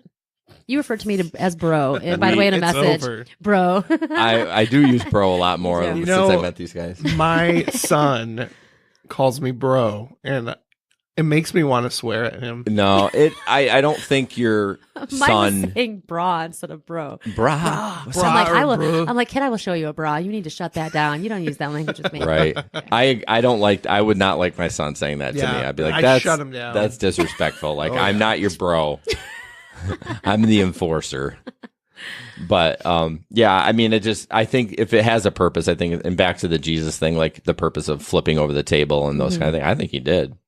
I feel like was a lot. I mean, we hold him up as a pedestal, but I mean, I don't think we should. I don't think Jesus would put himself on that pedestal. No. I mean, Jesus put himself with the people that we stereotype and the people that we separate ourselves from. Exactly. He put everybody in their place, including himself. Oh yeah, correct. He only was where he was. He only said he was where he was because he was there, and that's the only reason why he would say you are where you are and doing what you're doing is because that's what you were doing. Right. You know, he put himself in his place just by saying, you know, I am what you say I am. Well, there's a video later on that we'll watch that kind of has to. It's kind of funny. I watch it. I was going to ask you, is it more a Democrat Republican thing? No. It kind of is, but it kind of isn't. Interesting. I don't think so. All right. I think yeah, we'll get to it. We'll get to it. So, you got anything else? Well, the one other thing, like when you use a word and you harm someone with it, there have been people, and I think it's not just what you say and when you say it, but it's the people you say it around. So I know that even adults that don't swear, and sometimes when I feel like they've already judged me and they've already put me in a spot and now they're just kind of harassing, and maybe that's all in my head, I don't know. Sometimes I'll drop something just sort of like, did she just say it? I think she just said it. Right. Yeah, I did just say it. Actually, I did. It literally was like a little bomb, like right there in the middle, you know? And it's kind of meant, I think it's meant to wound in that moment. And so I made that kind of analogy between sometimes saying those words is like a quick stab, like a, you know, like, ow, like I feel the pain, but I'm listening. Right. Or someone that you are, that there's something like kind of eating at it over a long period of time, right. You know? I think a lot of the thing that I struggle with, just kind of going back to the perfect, West Michigan, is I have trouble getting close to people in church because I'm worried about the way I act or what I say. At some point, they're going to know who you are. They're going to find out, and then they're going to make a judgment call. Well, I know. And why do I care? F them. Human, like, you're human. I know, but it drives me nuts. Like, we don't do the small group. We don't do any of that. So I feel like today, Pastor Terry really talked to me, and he's like, "Here's my email address if you need some accountability." And I didn't do it, but I think I will. Accountability is scary as right. I was like, I should have done it right there because I was like feeling the spirit. I'm going to email him right now. I need an accountability. I need a spiritual accountability partner, and I didn't do it. But I just worry about doing that because what are they going to think? Yeah. One thing where I love being on the committee for Young Lives because they're not broken, but they are. I feel comfortable being in around those girls and struggling with Christianity and having a baby at 19 or 16 or 14. Right. And it's just kind of like Jesus did. I feel more comfortable with the lepers and the prostitutes, and the brokenness is on the outside, right? But when you go to any church, all those people sitting in those pews are all broken people. But some of it is just under that veneer, and they're not going to tell you, and you just don't. It's a trust issue, and that's why I'm so scared to get close to people in a church. I go to Alive and I love it, but I couldn't tell you 5 people's name in that church. And it's also, don't you think also on the other side of that, not only is there a fear of when you trust someone, you've made yourself vulnerable and open to judgment, therefore rejection, neglect, and then your own idea of self-worth. Yeah. Boom, psychology. Right. But then on the other side of that is the idea that you might not like them either. Right. That Yeah. might also highlight the fact that you too are going to judge them or decide you're annoying. I don't like hanging out. Oh, with I you. will judge you. Like, there's no may. I will. Oh no. Yeah. I mean, it's just human nature, I think. But I just call a spade a spade. I'm like I just told you, I will judge you. Like, We just want to take a quick moment and educate you on something that's a little bit challenging for us. You see, Jason is a hardcore Apple iPhone fan, and I, Ben, am a Android user. So we always have this ongoing debate of how do we engage our listeners best. We want to hear from you. If you're like me and you have an Android, just realize that a lot of the reviews of podcasts are done through Apple iTunes. Now, if you'd like to write a review of our podcast, which we would so greatly appreciate, iPhone users, you've got it easy. Just do it through iTunes.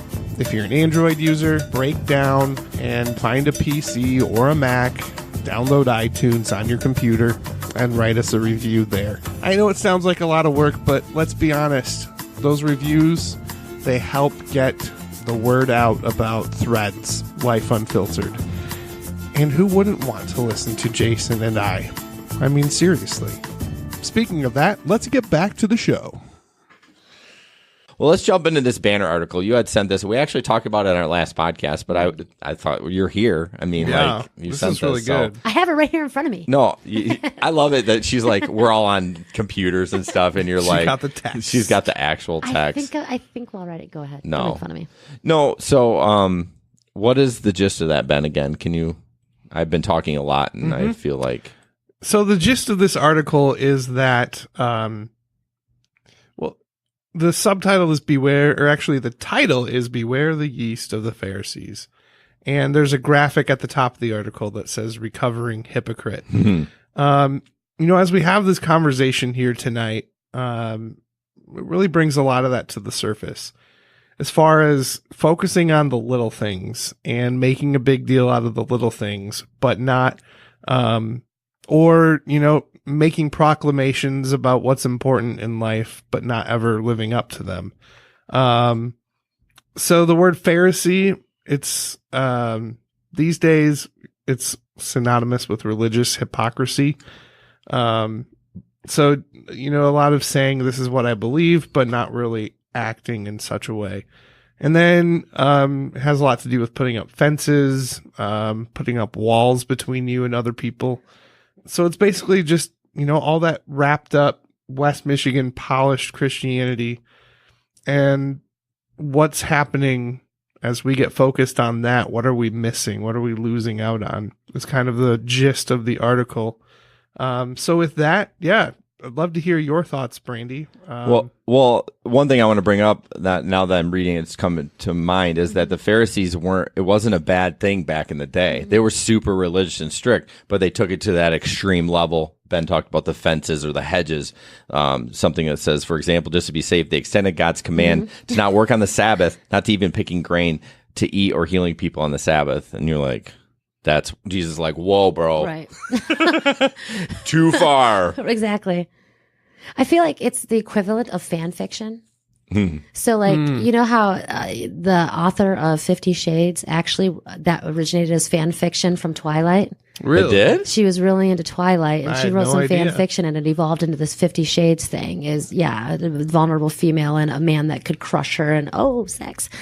Did you watch 50 Shades of I Grey? haven't read the book or seen the movies. Okay. I haven't either. Not because it's I think I've probably read and watched worse, but I don't like the idea that soft porn is being marketed and it's just okay. Right. And Right. women are like, oh, my husband loves me now because you read porn. Good for you.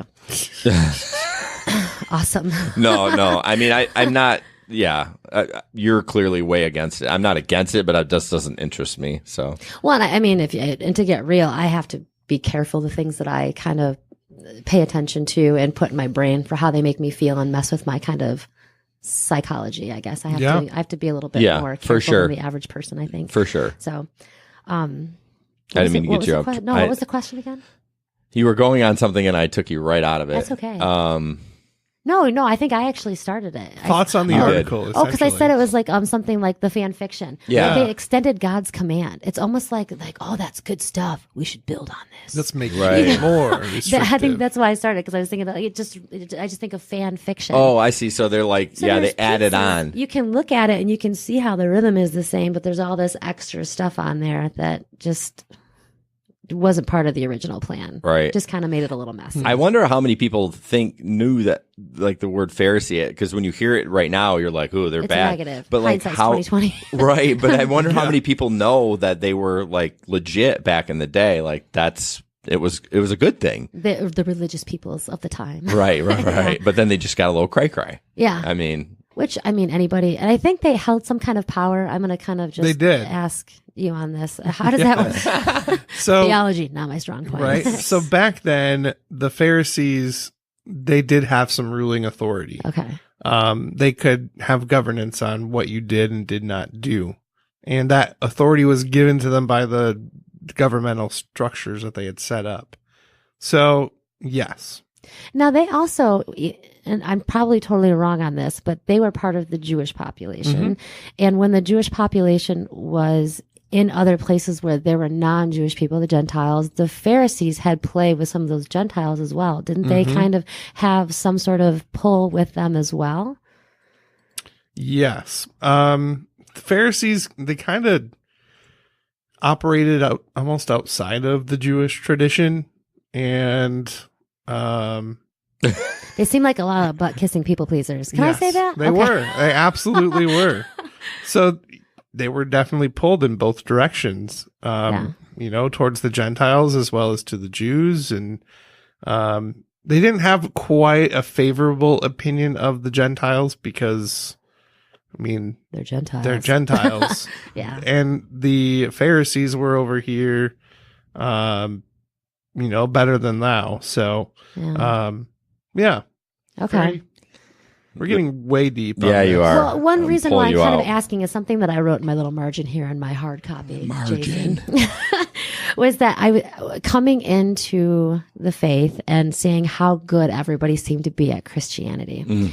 These are also people that all seem to do really good in college too. And they seem to be really good parents too. So, it must be a God thing. They must be just so faithful that God blessed them to be good at every freaking thing they touched. Good for them. I suck. Why am I here? Why am I doing this? Right? Oh, yeah. And so I wrote, faith by legacy and by habits learned is that, in fact, a stronger faith. And the best study I ever did was about the prodigal son, about the other son, who was like kind of like that faith legacy. You mean the one that stayed back? Yeah. He was kind of a jerk. Well, we actually that was the sermon today, was the prodigal son. So yeah. We always look at this guy who came back and he was such a jerk because he did this thing and he basically wished his dad dead because he took all the inheritance, which is the equivalent of saying that. But you had this guy here who is kissing butt so that he gets his inheritance. Yeah. Right. Yeah. He's also trying to take it. And he was mad when he came back because now this son was going to get even more, which was part of his cut. Yeah. Right. I never thought about that. So, it goes so much deeper. And I don't ever want to just break apart someone else so that I feel better about myself. But I'm thinking, okay, I just feel like I failed at every aspect of life. I'm like, well, things like college and things like faith and building those kind of habits and spiritual disciplines. When you're watching generations before you do those things, my mom's dropping F-bombs. Your mom is in Bible study. So I'm not going to feel bad. Or playing bridge. Exactly. Making a casserole of some sort. Drinking Zimas. Right. Drinking Zimas. That's awesome. So I lack spiritual discipline. I'm also trying to manifest it from nothing, in the middle of my life, which at this point it's considered the middle of my life in a few years. It'll be in the, trying to, manifest the same spiritual disciplines that some people have been doing since they were children, that their parents learned from their parents, Same thing with college. Same thing with how they parent their children. Yeah, but how many of those are just doing it because that's what they were known? I'm sure a lot of them. They're just going through the motions. I think the beautiful thing is when God meets you wherever you are, just like he's going to meet me in the place where I'm dropping F-bombs and forgetting to pray for a whole week or whatever, he's also meeting them in their place of routine and, this sort of numbing faith that maybe they've been walking through. So as much as I have to trust that God's going to do that for me, he's going to do it for them too.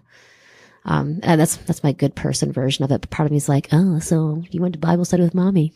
Good for you. Yeah. Right. Gold star for you. I try not to be that way, but that damaged little girl in me sometimes just gets so pissy about it. It's hard to tell if that person actually is being genuine or they're like, they're fake. I look at how good I do in school right now, and I'm thinking I probably could have done this then had a better support system. Oh, Yeah. Could my spiritual discipline be much different and maybe my faith deeper had I had better role models back in the day? Who knows? Well, I will bring it up, and Ben's asked this of me, and if you could change the way you grew up. I mean, I know it's hard. It's especially for you that it made you the person you are today. Would you change it? I mean, it's so tough, right? You know what's kind of crazy about where I've come from, what I've been through, and what that means for my testimony and who I can touch through it is that people are very willing to extend grace to me. It's almost like a pity case. And I don't want to be a pity case, but I'll take grace. I will take grace whenever I can get it. And so when there are people who have either, high positions and fall from that grace, they fall so far. Me, I stumble a little off the curb. They're like, oh, that's just Brandi. That's Brandi. Okay. She's cool. Yeah. But yet, for some reason, they still appreciate, the things that I say. But I don't ever want to have to fall that far. Is it worth having gone through everything I went through? I don't know if I'd have the same faith. It's hard to answer that. I do say that God was with me in every dark room.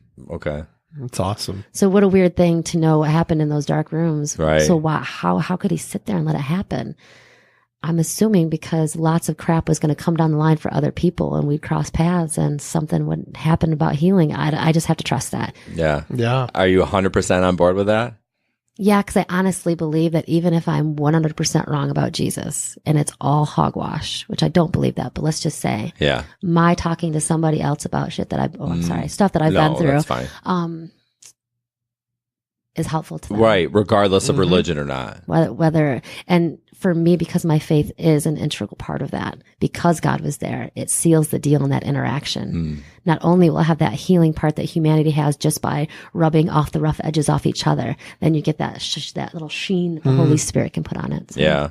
Well, I was going to say, too, it gives you credibility. Yeah. It does. I got street cred. No, it seriously does. You talk about falling just a little bit, but people are like, oh, Brandi knows, like, she'd been there. She brought herself back. She knows what she's talking about. So where I would much rather trust someone like you than someone that's just been the prim and proper and with the Bible study. I'm like, get out of my face. Like, I don't. Seriously. That crosses a lot of lines too. I was at a party, and it was a party for a friend of mine, and Carrie Rogers actually, who was she was getting ordained, I think is what it was. Right.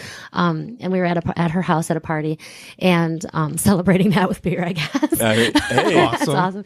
Why and not, we though? met this couple. They were sitting across the way, the most beautiful couple in the room. So we thought they should know that, and they should sit by us and let us experience their beauty together. Yeah, to rub off. So I'm hanging out with Carrie, and we're saying that, and this beautiful black couple, and they came and they sat, and it happened to be like their third date, and we got talking very quickly about race and about white privilege and about the experience of black person versus a white person. I'm like, well, tell me when my white person life stopped any sexual abuse. All of my sisters were teen pregnancies. There was no dad, and in my daily life, their dad was gone. Their dads of their children were gone. I'm like, stop me when that sounds foreign to you, because we have to be very careful when we say whose experiences. Granted, maybe my white privilege softened the edge of some of those things, but it sure as hell did not. Well, I protect think us that's from just any a of general it. term, the white privilege. I mean, there is a lot of white Great privilege. talk though, and it was a split. sure. It was split. The female was just like, yeah, it doesn't matter, and the guy was just like, yeah. I mean, he was very interested in listening to the fact that I don't know, maybe I was the only white person that he had talked to who had several of the experiences that sometimes are used to describe, Were they that educated? demographic. Extremely. See, that makes such a difference. Yeah. You can have the conversation and not have butthurt feelings. Yeah. You know what I mean? Yeah. Where you feel comfortable talking about that. So Ben has a black daughter. Okay. So that is kind of. I think you've mentioned that in the podcast before. Yeah. So it's always interesting. Some people are just super touchy about that, and some people are. So, and I have both in my life on either end that are like, Sure. like we don't talk about it, I remember I liked this boy in high school, and he was This boy. He was a Muslim, and his name was Halal. And anytime he'd call, my dad would be like, "Hello, goodbye" is on the phone, but he like never covered up the mouthpiece. Hello, goodbye. Because his name is Halal. Oh, Halal It goodbye. means the crescent moon. Yeah, and he'd be like, "Hello, hello, hello, halal, hello, goodbye." He's on the phone. I'm my like, goodness. wow, that's awesome. yeah. That's crazy. I'm never gonna get married. Yeah. But you did. Not to Halal. No. So, Nice. where do you want to go from here, Ben? I think we can take our first break. Okay. It's only, an hour and 18 minutes in. So, Whoa. yeah, I just, we appreciate everyone that listens, and we want your review, right? iTunes, Google Podcast, is it called? Google Podcasts. Yeah, go to iTunes though. Like, I know Brandi doesn't have an iPhone, and she gave a review, I think, on Podbean, but whatever. But no, that does help. Our goal is to reach other people. We're not trying to become the next Joe Rogan, but the more people that do review it, it does, it reaches more people, and that's our goal. We have speaking of reaching people, we have a rideshare guy that's a super fan of our podcast. He's from Kentucky, and he started listening to the Threads. And man, that guy, he gave us this review on Telegram, like just told us, and it was like that was worth more than anything, because it's like that's our goal, is trying to reach something. It meant something. Wow. Like, and when although I thought it was Tim at first, but that was so awkward. I felt so like an idiot. Like, because I was like, oh my gosh, Tim, he's so quiet. Like, he's listening. Like, this is great. Like, oh, it's just his wife. Just Brandi. Of course she's interested in it. You know what I mean? That's so, awesome. Yeah, if you get a second, go to Facebook and review us, or iTunes or whatever. So, thank you. Yeah. All right, we're going to shift gears a little bit, and I'm really glad to have you, Brandi, because I feel like you can offer some perspective that I certainly don't have the ability to offer. I grew up enmeshed in Bible and in church, and so I feel like my response to these articles is probably similar to yours, but I feel like your response is amplified. So the first case study that we'll dive into comes from MSN News. I have 3 stories here. Each of them is just horrible. But hang on, peeps. Yeah, buckle up. Give me the Giddy Kleenex. up. We're talking about scandals in the church, essentially. And Hand in hand. Yeah. I'm ashamed that church has become associated with scandal. And Well, the Catholic Church.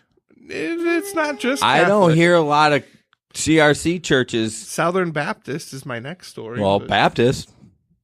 I'm not a Baptist. Well, I'm just saying. I know. Not CRC. Yeah. So anyway. Not the frozen chosen. Exactly. I've never heard that. I can't believe that. I'm going to use it at least once a day now. That Are I can you? tell you that much. Yeah. Okay. Well, Can do you I? want me to explain Frozen Chosen a little bit more? Yes, I'm so ignorant with it. I was just going to Okay. say, I call a spade a spade. If I don't know, I'm like, Is that can like you- locked in? Like when you give your final answer? I'm chosen, frozen, locked in. I Googled it because I wanted to be able to give you a good answer. Thank you. So the CRC and RCA people, when they say Frozen Chosen, it basically means the chosen referred to the Christians who believed that they were the chosen people of God, the elect. If you're not one of the elect, if you're not chosen by God, then you were reprobate. Bleh, that's a big word.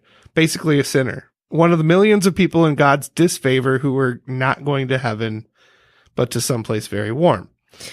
The frozen referred to the fact that those who considered themselves chosen or elect thought that they did not need to do anything more. God had chosen them, they were saved, so they could just sit frozen in their pews and did not need to do anything to merit God's grace. Oh. So the frozen chosen are those people who thought because God loved them and saved them that they didn't need to do anything more. They do not need to feed the hungry, clothe the naked, house the homeless, nurse the sick, give water to the thirsty, even though Jesus commanded it, because they have already had it made. They professed their faith. God loved them. They can just sit frozen in their pews. But how many And people? they hate the book of Micah. How many? I don't even know what that means. The whole Micah 6:5 Yeah, kind of gives you a 6:8. rundown. 6:8, yeah, just gives you a rundown of exactly what God expects from you, and it's To love mercy, to walk humbly, to do and justice. Carry a big justice. stick. Yeah. Yeah. So in 2019, do you think there's a lot of frozen people in church that actually believe that? Like, I'm good, bro. I don't need to go. There's the bro. I don't need to go help the hungry. I don't need to go volunteer for Habitat Humanity. I don't need to do those things. I think it's different in different cases. I never feel like anything is completely black and white. So I'm going to throw my mother-in-law under the bus right now. This woman is so lacking in confidence and social ability, I guess. Anytime she's in a room with a group of people in it, she feels like she's not worthy to be in their presence. She doesn't know how to talk to people. And so a lot of times serving is not an easy thing for her to do. I think she's also so broken that there's very little space left to care for other people. And I feel like that a lot, where I'm like, we haven't written our African orphan in like 2 years. Yeah. And people are always sending them pictures, and like, we have not written this poor little Giram like in 2 years. Yeah. Because every time I sit down to think of what to say, I hate the things I say. Right. We went on vacation, we went here, and I'm like, oh, when you're, starving or whatever, Right. it's not I don't even know how to do it. So I'm like, I'm frozen in that moment. But, I wonder how many people are like her, where they're just so racked with some sort of social impediment that they don't even know how to do that. Which I think sometimes if you look at the root of lack of confidence and things like that, there is a bit of selfishness there. Sometimes you can dig at that root and find a little bit of selfishness in there. Which is exactly what's going to stop you from doing all those things that Ben talked about. But I think so. But I look at our church, and a lot of people do a lot of things. So it's really hard. Maybe that just means that, we're in a good place with a lot of good people. That's good. I mean, it doesn't mean if you don't volunteer or don't do it, that doesn't mean you're frozen per se. Right. It's just the thought of saying, I wonder how many people sit in church and say, I'm good. I'm good. I'm good. I would say the vast majority probably in the room that I'm worshiping in. Although they're all very active. I mean, I don't think that any of them question their salvation. I think they all are. No, but I mean, I think with that definition that he said is it means that they're saved and they don't have to do anything. You know what I'm saying? Or am I getting that wrong? Yeah, but the thing is, I don't know that we've learned it that way. I always think that there isn't anything that you can do. So anything that and I kind of attach that to the faith, or the deeds without faith, or faith without deeds. What is it? I attach it to that because if you're not doing anything, you need to question your faith. Yes. Right. You know what I Very mean? true. So if you're not doing anything, I don't know if you even know that you're the frozen chosen. Yeah. I don't know if you believe hard enough, because if you believe hard enough, you're so just jazzed up that God even loves you that you're like, I need to share something. Right. I should do Exactly. something, That's really good. Well, thanks for sharing that. So sorry, I didn't mean to get you off topic. That's 'cause all right. I find it's interesting you had it up, like you were waiting for it to come up. I knew it was going to come up again. because I was like, what does that actually mean? Yeah. I'll say it a couple more times. To be fair, both of you come from what I would call second or third generation churches in the CRC and Reformed Church, meaning there were churches that went before that planted those churches. And so Okay. they're kind Right. of the new and modern take on Sure. the Reformed, Christian Reformed. What I grew up exposed to and part of was like the first generation Christian Reformed, where it's very, very regimented, and this is what you do and this is what you don't do. It was just very strict. So I think, in fairness to both of your churches, Yeah. I don't think that's where your churches are at. As far as the frozen part, I agree. That's I probably think that's mainly I think they're the in churches that people go to when they've experienced that Yeah. traditionally. Yep. Yeah. I think the very traditional churches are the frozen chosen churches. We didn't go to we went to Ridgewood. That's where we originally started, and then went to Friendship Chapel, which was Okay. kind of break off from that, and then Evergreen. So. We church shopped or whatever for a while last summer because there were a lot of changes going on in our church and it was affecting us. And so we church shop a little bit, and there were a couple of churches that we felt like that, the ones that you're sitting in someone's spot. Yeah. Oh, yeah. And I think that's a good symptom of that kind of place, because nothing really changes. It's You're just frozen. You're frozen, and you come in and you sit someone's spot, and you can tell by the big smiley way they sit next to you that you should not be right there, but right next to them. Yes. But don't sit in my spot. Exactly. So So that's the frozen chosen. we're going back to the pedophile priests, aren't we? Not even pedophile. No. I mean, obviously the Catholic Church is known for that, Right. but this is nuns that are being taken advantage of by the forced Catholic abortions priests. and things. Ugh. Sex slaves, like Catholic priests who are taking advantage of nuns that have taken a vow of freaking poverty. I mean, they have chosen to live on nothing. And then these fathers and priests, or whatever you want to call them, are using them as sex slaves. Yeah. These priests that took a vow of abstinence. It's just And like, who are you? As that nun? Who are you going to talk to? Who are you going to go to? Where are you going to go to get that information out? So how long is that going to happen before? yeah. And they were actually impregnating some of them and then forcing them to have abortions to keep it. The Catholic Church, which is known for being as pro-life as they come, is telling their nuns have abortions. Well, there was a huge another podcast. Another podcast. Well, anything to save face, right?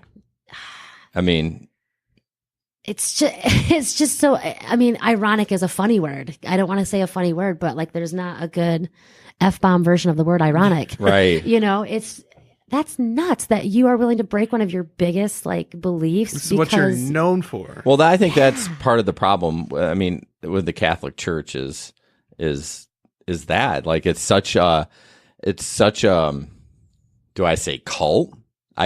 I'm not a fan of the Catholic Church. So if you couldn't tell, I mean, I've been to them and they're everything's got this regimen. We talk about regimented Christian reform. They're the epitome of that, if I said that word right. I've been to service of like weddings, right. So, which kind of has a little bit in there, but yeah, it's just, I think they just want to we talk about the Facebook, why would you have someone have an abortion? Like, it's just crazy. It's so weird. But there was a recent I can't even think of a good word for it. There was a recent investigation just recently. I don't watch the news, but I heard it on another podcast with TV8 about all these priests that are still getting paid, and they've been and there's been no charges filed, and it's like this is all in West Michigan. Yeah. I don't know if you saw that article. I did. Between the two groups, I think they said that 15 boys and girls had been victimized during that time for that group. I mean, there was a set some sisters that were like, they were interviewing, they're like 75 years old, and they're like, yeah, we were raped. Yeah. By And a the thing is, priest. when In a broom closet. When you're that age and you're in that kind of situation where there's no one to talk to, like, I can't even explain to you how the trajectory of your life is so desperately affected by that type of experience. No and with kidding. absolutely no help or not even a support system. Forget about professional help for a second, but no support system Right. who are willing to talk you through what that means. The crap that you hear in your head when you've been through that. My heart ached for, like, they didn't cry on the interview, but I could just hear it in their voices. I'm like, you're 75 and you're talking about this finally to somebody. You get one life to live. You get one life to live, and one person can do something that can completely screw the whole thing Right. up. And your only hope is that if you tell somebody something, Right. they will step in and help you. Yeah. Right. And when they don't do anything to help you, it just Well, yeah, there's just we talk about the abortion thing. It's the huge cover up. Like, and this reporter went to the priest's home. Like, they're retired and they like knocked on the door and like, what's up?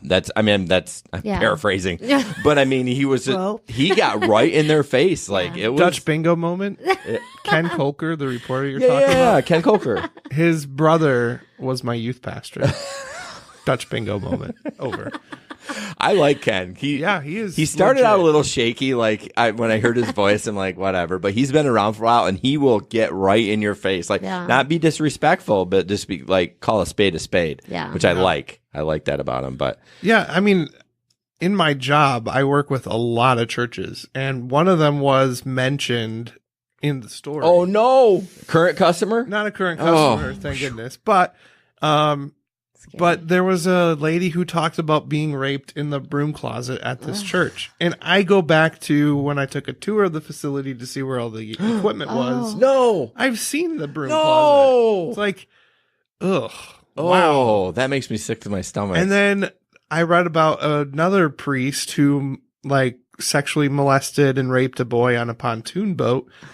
on Campaw Lake in Caledonia. It's Yeah. like, I know exactly where that is. I've driven by, there's this place and that. It's just like, That's like when you hear about the sex trafficking rings that are happening like right very close. Yeah. And you're just like, I can't imagine what place I'm In in this? that this is one of my options. If This Yeah. is what I'm doing. I can't wrap my brain around West Michigan being a hotbed for. It's the perfect place. I mean, honestly, it's the perfect place. we're too busy being caught We're up in being plastic. so trusting. We're so trusting. Go down to the bus stop. We're trusting. Oh, I'm not. I'm paranoid as all get Me out. too. I'm like you were talking about. I was just gonna say. I watched from my window as they walk. Oh down yeah. there. I mean, someone comes knocking the door. I put my pistol in my back pocket. I mean, Our neighbor brings this boy to the bus stop, and I'm like, it's okay. He's done there. I'm like, but do I really know him? right. You see him on occasion, but you don't really know don't him. know you. So Yeah. No. I mean, I don't know. I mean, what do we do? I mean, what is your thought on this? I mean, there's really nothing. That's why I stay away from the Catholic Church. Like the person that I'm talking about is Eric Zane, the podcast I listen to, and he talked about this story. That's where I got it from, and he won't go away from the Catholic Church. Like he can't walk away. I'm like, how can you? I mean, it's not just an isolated incident at this parish. I mean, it's a lot of them, and why do you still support? I mean, I don't think they support that though. I Absolutely think they support not. what they signed up for. All that Right. stuff that happened isn't written in their doctrine. True. Maybe there's parts of their doctrine that has allowed it to happen, and those people that choose to stick around and weather that storm are the ones that are going to change that. Hopefully. True. I like how you put that. Like if they're sticking it out, they're trying to change. And I don't want to be a person that's afraid to leave and make a big statement that way. But I feel like if you're part of something and it's not right, if you just walk away from it, What are you think doing? about a marriage that way. Think about Yeah. parenting that way. My kids were not right today. I'm just going to walk away. Well, I mean, you know, on a really low level, that's kind of what I did with Evergreen. yeah. I don't like how it's going. I'm out. Yeah. Like I didn't work to change it. I was just like, peace. Like, Done. and there's no ill will towards them. It's just it wasn't hitting my spiritual buttons, and I didn't like the direction it was going. So, Yeah. but all right, Ben, what's up next? Next article does hit a little close to home for me. The bulk of my time as a child was in a Baptist church. I'm not Baptist anymore. It's the weirdest thing. I know they have a bad rap. Part of me is like, I'm a little interested. Yeah, so Baptists are, as far as prim and proper goes, you can't get much more prim and proper than a Baptist. But they get a little loud sometimes, don't they? They get what? Don't they get a little loud sometimes? No. Or am I thinking like Black Baptists? I thought Baptist church were like kind of the first assembly of. No. Not I in feel my like I would benefit from experience. some time in a good Black Baptist church. I Seriously. feel like that would do something positive in my Yes. life. Well, knock out 3 hours or budget in 3 hours Yeah. of time. Oh It's no! So something. maybe just the one. Right. Like the Baptist, I heard it described as we believe in the Trinity, God the Father, God the Son, and God the Holy Bible, not the Holy Spirit. I know. You both just gave me that same look. We both We get just that. gave you The the stink guy. CRC Seriously. WTF. So with Baptists, they just really don't put a whole lot of emphasis on the Holy Spirit and the direction he may provide and whatnot. So Baptists are typically very reserved, very stoic. They don't show much emotion. They're very reserved. That is not how I thought they No, were. I thought didn't they were either. emotional and expressive. And have I been watching Steel Magnolias? I don't know what's going on. We are on different pages with how we view denominations, but that's okay. But in the Southern Baptist Church, let's see. The headline of the article is Abuse of Faith. 20 years later, 700 victims. Southern Baptist sexual abuse spreads as leaders resist reforms.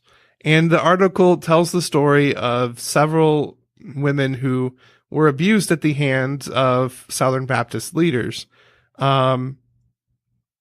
which is bad enough. But what gets me is this paragraph here. At least 35 church pastors, employees, and volunteers who exhibited predatory behavior were still able to find jobs at churches during the past 2 decades.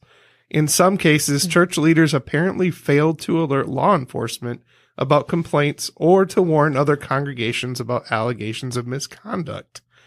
Several past presidents and prominent leaders of the Southern Baptist Convention are among those criticized by victims for concealing or mishandling abuse complaints within their own churches. And lastly, some registered sex offenders returned to the pulpit. Others remained there, including a Houston preacher who sexually assaulted a teenager and now is the principal officer of a Houston nonprofit that works with student organizations. Ironically, the name of that organization is Touching the Future Today. Oh. Not even making it up. So, oh, no. I mean, that's kind of what happened in the Catholic thing, too. They never reported it. They never got in trouble. They didn't get on the sex offender list. They never got charged with a crime. It's cover up. And it's the safest place to molest children. that's bizarre. That's the know how to say weirdest it. thing that you said, but it's so true. it is. You know, if you want to do it in a place where you're going to get the least amount of trouble and probably have the best pickings, yeah, let's just go ahead and hit up a church. Yeah, That's scary. it is. So it does hit pretty close to home because I have some nieces and nephews who were attending a church that had that issue and that situation, and a few of them fell victim to it. Yeah, connected to people. So That's crazy. it is crazy, and so you just think that, and nothing really happened. Really? Not really, huh? Slap on the wrist, I'm pretty sure. But what the problem is the continual not getting in trouble by the law and Right. being like, well, what Ben was talking about with that one where they were on the sex offender list and they still who did not do a background check? Like, Right, why aren't we exactly. running these normally? Yeah. Like, oh, you're a man of God. We're not going to run Yeah. a background check. Oh, bullshit. That's what you should probably run to. Yeah. So can you imagine being a woman and going to a church, and maybe you've been abused in your past? That's part of your story. And instead of the church protecting you and shielding you, they install a pastor with a history that's known for being sexually abusive. Like, Oh, see, when you put it in that context, okay, Yeah. let's just pick that apart and unpack that for a second. If Evergreen brought somebody in, because right now we have a pastor who is a recovering alcoholic. Right. And we all are aware of that. We understand that. I'm sure if any of us saw him with a beer, we'd probably let someone know. You know, Right, we're right. not inviting him to drinking parties Right, or anything. Right. I mean, but he's very open and forward about it. It's part of his testimony. However, if they were to bring in somebody who that had happened in their past and they maybe did time for it, they were rehabilitated or something like that, that would instantly, I just see all these little metal walls going up between me and my relationship with Evergreen. If that happened, I don't know if I could handle that. Do you know? I mean, I'm not trying to gossip about Evergreen. I believe he's passed away, but there was somebody in that church that was a convicted sex offender. No, I didn't know yeah. anything about it. Yeah, and it had no role in the church, Sure. but I knew about it, and my parents kind of befriended him a little bit. Okay. It was really bizarre, but yeah. If they were in leadership or given positions, I think that would probably freak me out a little bit more. Yeah. No, I mean, the AA thing is I have so much respect for Tom. I feel like that's fine because it's not fine that he's an alcoholic, but He's helped it's not so harping. many people Right, and by being in his position. yeah, but he's not, right. But his crime is alcoholism. It's not hurting kids. yeah. Right. So it's whatever. But yeah, you're right. If that was in leadership, that would be what? Yeah. But how can that church, that article is out there. I'd be interested to see what is going on with that church right now. If they're Seriously. it's cool. How do you go to church and listen to a sermon that's not about that? It's just the sermon of Yeah. the Sunday, and we're all sitting in this church where we know all this stuff went down. Yeah. How do you not reference it in every single Sunday No sermon? kidding. I'd be walking out. I'd be I would leave the church, and then every Sunday I'd go there, and everyone that would come in and be like, "Do you know this?" I probably wouldn't, but it just I don't even understand that. So I gotta see. We're all sneezing. Yeah, are you bringing the sick over? Oh no, I hope not. Can you wash this mic cover? So yeah, Frightening. it's so. Oof. It's all of that. It's all that same. And I know you have another one that you want to get to, but it just makes me think about our country. I keep starting a new sentence right in the middle of the last one. We had a foreign exchange student from Spain, and she was 14. Actually, she turned 15 while she was with us. And so we went to the beach with her and took her to see Lake Michigan. She was so wowed by it. And everyone was out swimming. She was very, maturely formed. I don't know how else to put it, but she was very stacked, for a 14-year-old girl. I'm like, thank God you did not give me daughters, God. I don't know what I would do. So she was out frolicking in the water, and we're seeing full-grown men looking at her, and it was freaking me out. And I immediately was like, hey, Layla, it's time to come back. And then we went to a pool party with American teenagers who were all wearing their West Michigan one pieces or tankinis. And here she is, a European bathing suit, which barely probably is not a big anything. deal. It's not a sexual culture. thing. Mm-hmm. And she went in the water and didn't come out of the water until the end of the time. She was so absolutely horrified. And I think, I'm like, in that moment, did she view her body in a way that we told her to view it because of the way that they're all dressed? And it made me think, do we sterilize sex so much out of everything that people have turned into freaks? Right. And trying to figure out how to approach that and get access to that. And it's a little scary. And it's just weird that in churches where we sterilize it more than anywhere, some of the biggest offenses are happening. It's so true. What does that mean? What changes do we need to make? What do we need to do to kind of lift that? And can you? Is it too late, or is it? I think we got to be real with our gritty selves. And we need to talk about sex a lot more in church. We need to talk about 100%. sex. We need to talk about homosexuality. Anything related to anything with that, we need to have way more conversations. Well, bringing up the homosexuality, probably shouldn't. Well, I'm just going to touch on a little bit that I want to reach out to.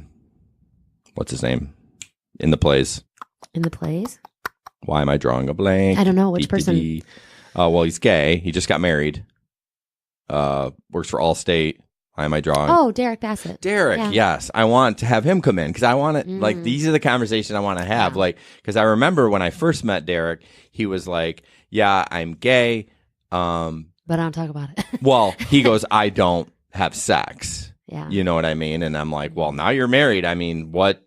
I'm just interested, no judgment by any means, of course. But I want to know what his experience was with being in the church and being homosexual. Yeah. I'm so intrigued by that because I am. I don't know. Yeah. But Ben is sending, just tell me, you're typing all these stupid messages. What? Open your Facebook Messenger. Don't open that one on that computer. Why? Because that's all look at it. It's all, the video resolution is off. Well, okay. I'm trying to tell you to fix it. I think I've seen this. I mean, you're sending me these cryptic messages. I'm like, what do you Just want? click the link. Are they make her stop talking? No, I was. You had the wrong link pulled up, and I just wanted to look out for you. I have totally seen this before. You have? Well, I mean, we've all watched it too, but I mean, we're just going to watch it again because why is it going? I don't want it to go. See, this is the problem. I have all these people popping up on Messenger. I had it just fine. You couldn't see it, though. It would take up all the whole screen. See, I had it, but... All right. There's another one, too, where if they had iPhones in biblical times. Oh, Have you seen that one? That one's good, too. All right, hold on. No one will be able to see it on our end. That's but fine. On the live stream. Right. There's... I don't know if anybody's watching, so... Probably not. They don't Why have the can't I hear Facebook it? app. See, this is what I was talking about. Oh, it's because it's off. Or a drug. Truly, I say unto you, whoever welcomes one of these little ones in my name might be letting in a murderer or a drug. Let's get her to a detention center. Oh, that's a hot topic right there. Just Lily looks a little bit like a Belushi. I was hungry, and you gave me something to eat. I was thirsty, and you gave me something to drink. And behold, now I'm all lazy and entitled. I shouldn't have done that. Do unto others as you suspect they might want to do unto you. What is a man profited if he gain the whole world but lose his soul? A lot. He is profited. One soul for the whole world, that is an amazing deal. Why do you look at the speck of dust in your brother's eye, but ignore the plank in your own? Because of her nails. Yes. If a man strikes you on the right cheek, turn to him and shoot him. That is the law. If you want to be perfect, go. Sell all the possessions that you have and give the money to a solid mutual fund. By this, they will know that you are my disciples. That you say Merry Christmas! That's funny. Christmas. I came in there and I put it in there because I wanted it in there so we can all celebrate Big Boy Jesus' birthday time! Okay? Okay. Name your Christmas show that, please. Big Boy Jesus birthday time. Child, of course I could. But who would pay for it? Ooh. Government. I don't understand. I don't have any money. Yes, it's a sad story, but it does not make me responsible. It is super duper easy for a rich man to enter the kingdom of heaven. The richer the better, really. Maybe get a solid gold house, just to be sure. Love your neighbor as yourself. Unless you are better than your neighbor. Then tell them that they're weird. And you do not want to bake them a cake. You have heard it said, thou shalt not commit adultery. But I say to you, any man who looks upon a woman with lust in his heart should go ahead and do what he's got to do. See, that's crap. Followers grow hungry, and we have only this fish and bread. Oh, sweet. Oh. I'm straight then. They're all looking at each other like, regular Jesus. You have a clever way of rejecting God's law in order to uphold your own teaching. Aww. So Wow. it's the title is Brilliant Sketch Shows What Jesus Would Act Like If He Were a Republican. I mean, I don't know if it's really a Republican Democrat thing. I think it's, some of it is obviously Yeah. about Yeah. the universal health care Yeah. and The guns, yeah. and Shoot him. yeah. But I mean, the whole thing about if you lust after your neighbor, like go for it. I'm like, that's not Republican. That's just an asshole. Yeah. It's like just white men in power positions. right. I mean, it's not. Don't even go I mean, there. Bill Clinton, Democrat, What? white men in power. Well, I know, Yeah. but I mean, my point is it's not a it's not a a Republican politic issue. thing. No. It's not a Democrat It's thing. just a man issue. It is a man issue. So there's another show for another day. Right? Right. I'd like to see the Democrat version of that, though. I know. I just want to know what that looks like as a moderate, because that's what I am. Perpetually on the fence, I guess. I'd love to see that version. Yeah. Just to see what they do with it. So when you say you're a moderate, not to get too deep in that. So what does that mean for you? It's just kind of issue by issue. I think honestly. I think you're kind of a lot like me, and well, maybe not. I look at like a lot of the social issues. Mm-hmm. I lean towards the left, and a lot of the small government, guns and money. I lean to the right. So, There's a complete lack of inconsistency in Yeah. the way I see things. but it So- shouldn't. It's so stupid that we have to be this or Mm-hmm. this. Like, shut up. It's free will. Like we live in America. I can like this and this. Right? Yeah. I mean, don't can label like guns and be concerned about the homeless. right. Right. Like don't label me. And I just feel like there are lots and lots of gray areas. Yeah. That it's hard to say I am for this or against this. I mean, let's talk some details and I can So explain to you. situational. Yeah. In context. It is. It really is. So Voting's a very painful experience yeah. for me. It's painful. yeah, it is. I cried in the voting booth. For this, Yeah, the for- presidential yeah. one, I'm like, I hate you both equally. right? Right? Ugh. Yeah. We're like so on the same. Oh my goodness. And you just know that if you vote for anybody else, and lots of people did that, and that was great and honorable, but they did that, and it just, all it did was kind of clear a path for one of those two. Well, exactly. I voted for Yes. Gary Johnson, and it cleared a path for Trump. I mean, Yep. it basically did. Yeah, we don't need to get in politics. yeah, let's but not. I'm ashamed. so what? Else, where do we want to start here? I mean, we're hour 51 in, so What's your time again? we don't have a time. Oh, sweet. So that's what's great about like podcasting. If it's an hour, great. We don't have anything else to talk about. If it's 2 hours, great. I mean, You're it's, rocking it like the Tribes Church. I like that. yeah. Seriously. Well, oh boy. And let's end this sucker now. Right? So, just a couple other things. We talked about the LGBTQ in the church. I mean, I don't know if we want to touch on that. I mean, that could get really deep, but It can. And I think we almost have to save that for a. Yeah. right. Whole I want to episode. talk to Derek about. I mean, I'm On the surface, my take on it is if we allow people who struggle with gluttony, or if we allow people who struggle with lying or whatever else, if we're allowing those people into leadership positions in the church, why are we singling out somebody because they are gay? I agree. mean, if we affirm that being gay is a sin, and I know that's a really hard statement and people don't like to hear that. They don't. But it's reality. That's how we see things. That's how we feel the Bible lays it out. Even so, why does that disqualify them from having some form of leadership or involvement in the church? I don't think it or should. at our church, that we have a couple that they weren't even allowed to have their baby baptized because they can't be members. That sweet baby cannot be baptized. Yeah. Whoa, at Evergreen? And I don't know Alive's position on that either, so I'm not going to, but I did not know that. And it's a CRC thing. I can't say that our leadership necessarily believes it, but they are a CRC leadership. Yeah. So it was a female, two females? I feel like that's their story. So I'll leave it at that. I'm just always just curious.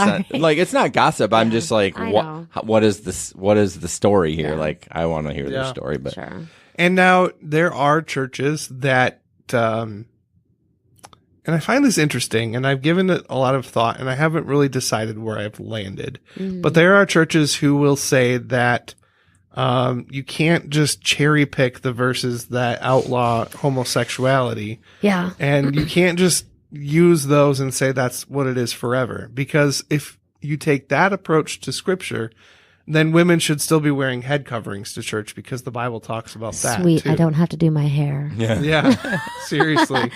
It's a lot of those verses themselves are, I mean, you have to look at everything deeply in context. I mean, you have to be a theological scholar sometimes to understand those things. So those can be taken by someone who is that and can be told to people who are less educated, which is the general, congregation number, right? Congregant. And they're going to be like, okay, yeah, that's in the Bible. And that guy's real smart. So he said it. And then you've got followers, and that's how you have like a flawed mindset. Now, I sat on a group, not through Evergreen, but with Evergreeners in pursuit of creating conversation at Evergreen. And the sole purpose of that group was to figure out how to begin having that conversation that was shelved since like 1970 something. Sure. At Synod, is that how you say it? Synod. Yeah. Yep. About homosexuality. And so we gathered and had conversations and had homosexuals in our midst at times and talked about their input and, they were taken out of positions of leadership and things like that. And it was humbling. And to know that, like, for instance, and I spot read a lot of it because it was a lot of intensive reading. Yeah. But just for instance, when you have the guys that wanted to go in and rape the angels or whatever, and the idea is that from the reading from this that I did, it was less of a homosexual thing and more of a making them women. It was more of a way to a submissive thing. It was a way to bring them down. It wasn't so much that these people were homosexual and lusted after men. They were more doing an act of rape. That was, so I think you just have to go deeper in it. And some of them stand. Some of them stand no matter how deep you go. It just stands as what it is. But it's a conversation worth having, and it can't be shelved anymore because there's people that are hurting. There are lives that are being torn apart and don't have the support that you can get in Christ's people. Yeah, and I believe, and I'll stop with this statement because we want to save some for when we have your buddy come on. But I really do believe that you can have the firmest of convictions on this issue and still love gay people fully. And I don't think that you have to, just because you think it's a sin doesn't mean that you can't love them fully and embrace them and offer them the love. Can you love them fully if you don't support what they do? But can they be members, I guess, is the big thing. Do they feel loved fully if they sit next to you, but they can't be a member of what you're a member of? Yeah. Yeah. They have to go to a special place. It's like the black drinking fountain. Right. It so is. Let's save that for I'm sorry. No, I don't even know if he's button topic. I literally have not messaged him, so he may not. Yeah. He may say no. So but that's the kind of thing that I'd like to dive in a little deeper. Yeah, I feel like it'll be an interesting conversation. You've got a couple shows worth there. I feel like it could get really heated. I think you should I think that you guys should consider having someone who is completely against it and believes that it's, and then having, a real living, breathing homosexual. And then somebody who's a little confused by it, at different times though, so that there isn't a lot of debate, but, and just kind of getting an interplay. I would do a series. That would be something. I know. I'm sorry. Totally guesting and coming on and telling you what to do. Well, I mean, Typical woman. Yeah, you said it. No, I am interested. I'm not just the Christianity part, but like we're so sheltered around here. Like, tell me your story. Like, I want to know, and what. The pretty version. Well, no, just like, okay, you're gay. Great. Do you feel like you were born that way? Yeah. Like those kind of questions. Like, and maybe it's rude to ask that, but I'm like, I'll ask it. I guess I've encountered enough of them where there are some that don't think it's your business, but there is a vast majority that are so happy that you're interested in asking, because if you're asking, it means you care. Exactly. Mm-hmm. Like, I do care. Like, I feel bad that you're treated different because this is how you are. It's the Me Too thing and it's the racial thing. It's time for some people just to shut up and listen. Right. Yeah. Oh, well said. And the person that gets to talk the most is the black lesbian. She gets to talk all day long. Right. Right. Yeah. I just feel like Well, it's time to sit back and stop preaching and start listening. Yeah, for sure. I mean, because that's what it's been. Preach, preach, preach, preach. Yeah. So. Just crap that's been passed down. Yeah. Do you think there's room for doubters in your churches? What do you mean, doubters? People who may question whether this is legit. Or not. I'm one of them from Yeah. time to time. So I guess I hope so, Do you because feel- otherwise I'm out. Or do you feel like church is a safe place to express your doubts? My church, I do. I think in good small groups, I've been able to, but Right. I don't care if it offends someone or not. It's my experience. I'm Right. not going to lie about Right. it. But to varying degrees of reception, where I've just said, I just don't feel him right now. I just don't feel connected to him or this whole thing. Like, this could all be hogwash to me right now. And that like, literally was a season that I was coming out of. And I've had to do work to get back. Yeah. Oh, Makes me, that's why it made me nervous today to email the pastor about a spiritual accountability, because what if I tell that person, like, sometimes I think this is bull crap. And like, Yeah. what is he going to judge? Like, I'm sure if I did that, they'd pair me up something that I don't know clearly. Yeah. And I don't know anything about them. So I'm nervous to say that Sure. because I don't want to be judged. It's so funny. Like, I talked to Megan about that. She's like, you don't care what people think about you, but yet you tell me. That's a reactionary response. That's not who you are. That's your reactionary response. I know, but I tell her like my deepest emotions about worrying about being judged, but normally, like Ben can attest, like I'll say whatever, I don't really care, Right. And if you don't like it, then I'm sorry. I mean, obviously I'm not trying to hurt your feelings, but it's just I worry about that. Like he's going to be like, so why are you here then, dude? Like if you don't believe in God, I don't think any real man of God, and by that I mean someone who is following their calling to lead people to Christ would ever. Agreed. Yeah, I don't think they would ever I know, do that. but in the back of my They would eye, be rubbing their palms. They're like, "Here we go. This is Yeah. the one I've been waiting for, Jesus."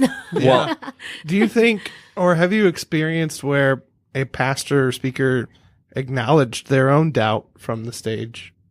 Now it seems like someone at Evergreen has, but I can't remember who it was or what context. But it seems like that's something that's been. But it might have just been a vague blanket statement about doubt. And yes, I've had my doubts. And for that person, maybe Sure. that just meant a small gray area compared to the blackness of the doubt that maybe we feel. The blackness of the doubt. yeah, we could have a whole series or a whole podcast about. I mean, I think we've touched on it. Megan's our biggest complaint about Threads is we touch on things and then we move on. Like it's like a 4-minute synopsis of it. You're like, yeah, I don't really believe in God sometimes. So next segment. Next topic. So, but I think we're good, don't you think? I think so. You have anything else you want to say? Maybe one more thing about our actual topic. Yeah, absolutely. Okay. You can talk as much Bring as it you back. Circle it back in. Circle it right back to it. I think for me, at the end of the day, there are times when I get very concerned about everyone else being concerned about swear words. Just I'm like, why do they care so much? It's a word. Right. It's a word. It's not that big of a deal. And then there are times when it leaves my lips and there's some sort of feeling, almost like if you had ash on your tongue. There's really no taste to it. Yeah. It feels foreign there and it feels a Yeah. little dry and you gotta I'm like watching you drink. It's kind of like you have to wash it away. And to me, that says something. But that's when I choose to think that swear word was really the symptom of something. It's something that broke through the surface that has roots a little bit deeper. And so I still, every Lent, we'll try to go 40 days without swearing. I mean, I can go much longer without sugar.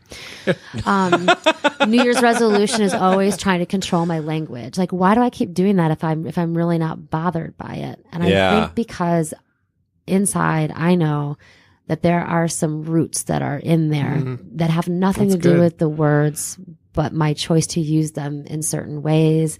And that's why I have to keep looking at them and keep tracing back down in there, because I think that's what God's interested in. He doesn't give a shit about my words. He doesn't. He's concerned about the heart. Here. Absolutely. Yeah, so. Well said. Dang, way to bring it around. That was really good. I will say, I was on a swearing hiatus for about... I can't picture you swearing, by the way. Can I just say that? Well, when he does, still shocks me. Do you laugh? Do you just start laughing? I'm beyond that point. But it used to be when he would, I'd be like, stop it. It hurts my heart when you say that. And yet you can swear all you want, you right. sailor. I know. I mean, it literally would hurt my heart. Take me off the pedestal, man. Well, it's not a pedestal. You're just Ben. Like, you're just... oh, Ben. I didn't mean to call you out, but I like, damn it. Like an under the breath, damn it. No. It flies. That's awesome. If I get real frustrated, especially. Right. Yes. But no, for probably a large chunk of my life growing up, I did not swear ever. And it was a legalistic thing. And I took pride in the fact that I didn't swear. It became a look at me. I'm squeaky clean. I'm a Pharisee. I don't have any issues. And then after my first church experience where I was a youth pastor, my coworker, the senior pastor, he was loose-lipped. He would cuss occasionally. And I was like, that's really refreshing to hear that. So I kind of followed suit. And then things in my life just fell to shit. I mean, I don't have a better word for it. It was because of the swearing? No. No, I'm just kidding. No, it was not. And during that time, oh man, it was just a part of my vocabulary. Yeah. And then there was a season where I kind of stopped for a while. And then I met Jason. And it would rekindle. I'm a bad influence. You were at the end of all the roots. Yeah, exactly. No. So no, I guess where I'm going with that is I've had an interesting relationship with vulgarity and swearing. And I'm just kind of at the point where if I feel it, if there's meaning behind it, if there's a reason for it, I'm going to use the words. I just am. Yeah. I feel like that's being my true authentic self in that moment. Good, bad, ugly. But your authentic self is probably somebody who's concerned about other people. So you're not going to say to some people or around some people because that would not be who you are. Yeah. It's not really about the swearing. It's more about your relationship with that person. You know, there was something else I saw online called Rage Yoga. Have you heard of this? I think Megan brought that up. This is where they drink beer and drop F-bombs while doing yoga. And I'm like, this is for That sounds me. amazing. I hate beer, but I'm sure they'll let me bring vodka. I'm sure it'll be fine. And so I watched it and I'm like, you know what? It doesn't seem right. I mean, the vodka part, the beer part, maybe, you know, but I'm thinking you're going to overextend and hurt yourself. Or just all of a sudden go into Shavasana and never wake up. What? It's a yoga thing, don't it? But then when she was like, oh, just let all that shit out and effing do this. And I'm like, because I like yoga and I do yoga. And I feel I'm like, it kind of felt like ashes in the mouth. I was just like, right. Well, I feel like yoga is like a time to reflect. Yeah. It's like, well, and she felt that it was therapeutic, that was your way to vent it all out. Okay, so I can see where she's coming from if you're a person that doesn't swear. Okay, it might be. Oh, I didn't think of that. Yeah, like for somebody that does, you're like, this is disturbing me. Where they say it and then they giggle, like fingers up to the mouth. Yeah. Right, right. So that's funny. I couldn't do that. No, I couldn't either. It would feel so manufactured. Yeah. It would. Like, that's a good point because, like, you're saying the word, but you're like, I have no meaning behind it. It's like we talk about the meaning when you're saying the word. Like, this seems weird. Like, why am I saying this? Because it's supposed to feel better? Like, I'm not mad. Yeah. So my kids are keenly aware of my like love-hate relationship with swearing because I don't necessarily shield them from my potty mouth. And when I'm angry, those are the words that I choose. And now like that I have reflected on it, I actually have that conversation. Like, yes, I am choosing to use swear words right now. And you can see them going, she's really crazy. Well, when you say that, really nuts. they probably say that because they're like, you're you're choosing to what? Like, why are you telling us that you're because choosing? it's the sixth time I've asked you to clean the damn basement. That's Right. why. Or whatever, you know, and they're like, oh, it's the damn basement. We better clean it up now. Like, why would I'm like, you know, I'm like, I've already told you, and I haven't sworn or yelled or, you know, have done anything. And then I realized conditioning, I've actually brought them to this place, and then I hate myself as a mother, and I go to sleep guilty, and then I wake up, God, it's a brand new day, and then I swear again, and Right. You know. it's a vicious cycle. All right. Well, we're going to wrap it up. I see that you can end it on that end. So do you want to do that? So I don't have to go to, I think you can end it right there. Well, I know, but didn't we want to? Are we just going to end it there? What about your connections to Right? people? I Seriously. hate this. I hate Oh, this I crap. had such a good one. All right, then know. let's do it. Jerk. Well, this is me introducing our break. We'll put a break here in on the audio version, and we've got 4 people listening now. I don't want to just leave them. I know. hanging. I noticed that. I noticed So- that. Oh, my sister's listening. So we're gonna go ahead and I'm just gonna tell you to check out our Facebook page. If you're listening on Facebook Live, you're already there. But we are on Facebook. We're on Instagram, Twitter, all those things. Threads podcast, Life Unfiltered. Give us a like if you haven't already, and even more important, share us with your friends. This thing is all natural growth. Like, we haven't promoted, we haven't paid for much advertising. Babe, Minimal. I pay a little bit sometimes. I'm bored. Minimal paid. Like, we really need your help to get the word out. Obviously, this show means something to the people that Yeah, listen. and don't like it if you don't get anything out of it. Just move on. It's Yeah. okay. Don't fake share it. Don't fake like it. Just like If we're this- just talking about like. You guys are adorable. Well, I mean, If this seriously. means something to you, share it. Right. Yeah. That's the best. Share thing. the F out of it. Tie-in, thread. You wanted to say it, didn't you? I really did, but Yeah. I didn't. Good boy. So, all right. Well, with that, Jason's going to introduce our finale. No, I am. So this is my favorite part of everything Unfiltered finale. So we talk about a connection that you made in the last 2 weeks. Just somebody that you met and you're like, you know what, that was cool. So guess first. Oh, nice. Yeah. Well, You said you bragged about having Ben a good was one. telling me about the feature, and I was like, I don't have anybody. I've not met anybody, but I had this really cool experience in my algebra class. Ooh. So things got very real. So we were basically doing all these things, and it was kind of review, easy stuff to pick up, and then like the Hit a hammer wall. dropped, and like all of us were like, "What the crap just happened?" And so we were all struggling. And so me and 2 other girls were working on a problem, and the guy over here whose book is closed, his laptop is shut, and I'm trying not to hate him, and I'm giving him side eye, and he's like, "Do you guys need some help?" And I'm like, "Well, yeah. Why are you still sitting there?" Yeah. I just literally said this to him. I'd never even talked to the guy. So he comes over and he helps us Oh, out, and it man. was so cool. And it was just a tough unit, and people like you could leave when you were done with the activity. So then everyone left, and there's this lady who I would put her maybe in her mid to late 50s, maybe Wow.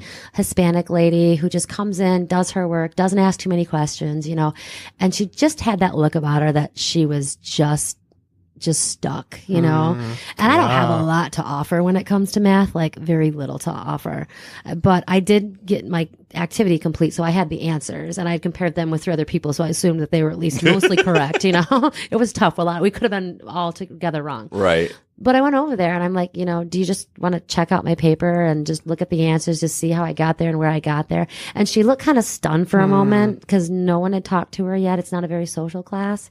Because it's math, right? 'Cause So you're it's- like, it's you're not math. breaking down Right. like deep And- stuff. And I take it in Holland. So it's a very diverse group of people, ages, ethnicities, all of that.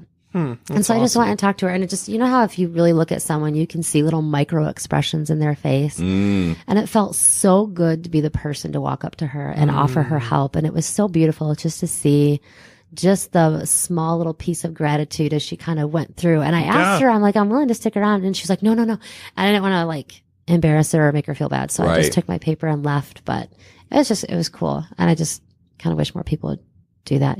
I wish they would do it for me too. Yeah, it goes a long way. Yeah. Mine kind of ties in with that, just as far as the micro expressions. It's really funny. I sent a random message the other night to my friends, my bros, of a guy speaking in Arabic over a microphone. And nobody responded. 'cause, Nobody like, said anything. we're like, bro, like, what are you sending? Like, I don't care. Usually somebody would at least say, dude, Ben, where are you? Did I get that? No. I figured you had some tribe church, so whatever. So nobody responded to this message, and I was a little hurt by it because I'm a snowflake. Were you seriously hurt? No. Okay, good. Just saying that. Snowflake.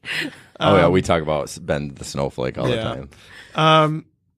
So Friday night after work, my community group at church, which is like a big small group. There's like, I don't know, 12 to 20 of us if we all show up. We went to a place called the Friendship Center, which is in Kentwood, and it is a place where refugees are welcome to go. It's a place where immigrants are welcome, and it's just basically a space created for those types of people to just come, get a meal, enjoy company of Americans who care about you. And it's all in Arabic. It was the craziest thing. Whoa. Like they're giving their sermon or whatever, and it's all in Arabic. And it was so foreign to me. Yeah. And these women would come in with the head coverings, and it's so amazing that this organization cares enough about the refugees and about the immigrants that are so out of place in our society. And they've created a space where they're welcome to just come and enjoy a meal and connect with people. And there were a few people that I met that actually did speak some broken English. But I think the people that I connected the most with were just the women that I sat next to. They didn't know hardly any English at all, but we just sat with each other, and all I could do was read their faces, and I just saw peace on their face. Like, who knows what their day was like, but they were able to come here Friday night and just take a load off, have a meal, and sit with people who aren't judging them, but to sit with people that are just genuinely interested in being with them. Wow. And it was just such a very moving thing. And they do this every Friday night, so I think I might just go again just for the sake of going. I found such value. Even though there wasn't much depth, I just feel like those people are awesome. And that's the kind of people I want to be around. So... What do they do? Like, what do you do when you're there? You just sit down and eat and that's it? No, so they eat. Play some checkers? What's happening there? Well, I'm glad you asked because I almost left that part out. I was asked to do games because, I'm this former youth pastor, so I must know all kinds of games to play with people. So, great. I planned some games that involved, like, telling them the rules. And I didn't think it involved that far. English as a first language. Yeah. Let's play Monopoly. No. So thankfully I chose some improv type games, that didn't take a whole lot of explanation, but I did have to have a translator up there with me telling them how to play charades. And it was so funny seeing them play charades, some for the first time, like seeing the picture. I still want to go do that. I want to go see this. It was so awesome. Like seeing these people's faces light up and laugh. And it was really interesting. They told us that prizes, if we were to give away prizes, make them practical, not just cheap stuff that'll get thrown away. Chapsticks and notepads. Right? Mm-hmm. So I got cleaning supplies, like Clorox wipes. Oh my goodness, they were so excited to get these cleaning kits. And I'm just like, these are things I take for granted every day. Did I miss the beginning of the story? Are these... they're adults. Yeah, but are they... why are they coming there? How are they connected to that place? They heard about it word of mouth, and they know that this is a place where they can go for a meal, go and be around other immigrants, other refugees just like them. Okay. And be around Americans who care about them. And that's the three people groups that they invite. And it's just this very organic thing. And unless you've been there or know somebody who's been there, you would probably never even know it existed. It's interesting you say Americans. Why didn't you just say that people that care?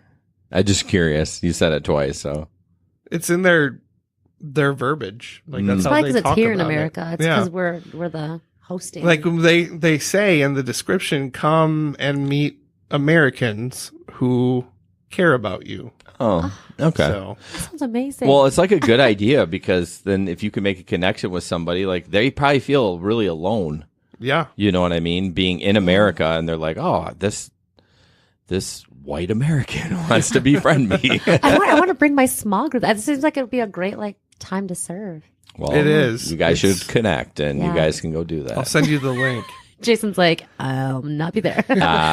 Nope. I've already give enough of my life to other people, so that's. Oh, that's wise. It's not for everybody. I mean, It sounds great. I just don't have the time. yeah, I had the introverted side of me. Yeah, no was kind kidding. of freaking out. Yeah, like this is everything that Brandi would do, and you would run away. I just want to sit and paint with them and draw with them. Yeah, Ooh, you should. yeah, that would be They would awesome. love it. I would love to teach little painting classes. I've taught those classes. And I I- think that would be fun. And they also love to play bingo, is what we were told. Why? Is that the It's American easy. game? It's easy. It's easy, and think of the Funny. joy when you win. Like, And everybody wins. yeah. So Wow. So yeah, that was my connection. It was just so powerful. And it's not like we talked about anything substantial. It's just being around those people and sharing. We had that love for each other in common. They love to be there because they feel loved. And they love to be around Americans who understand them. And Probably like a gratitude personified too. It seems Yeah. like you'd see a picture of gratitude that's not very common in us old privileged Americans. yeah. So, did you willingly go there, or did Andy say you're going? No. Andy's his wife. Okay. Yeah, I willingly went actually. I like that. I'm good. That's good of you. I'm Yeah. giving you props because It was way outside of my right, comfort because zone. that sounds I mean, if my comfort zone is here, this is like way over yeah, here. that sounds And you bananas. did improv games Like with he them? led stuff. Like I it wasn't led like he charades just with- went and ate some food with them. Like he was like leading charades. So Miracle help too. So well, of course she's awesome. Who's Miracle? that's your my daughter.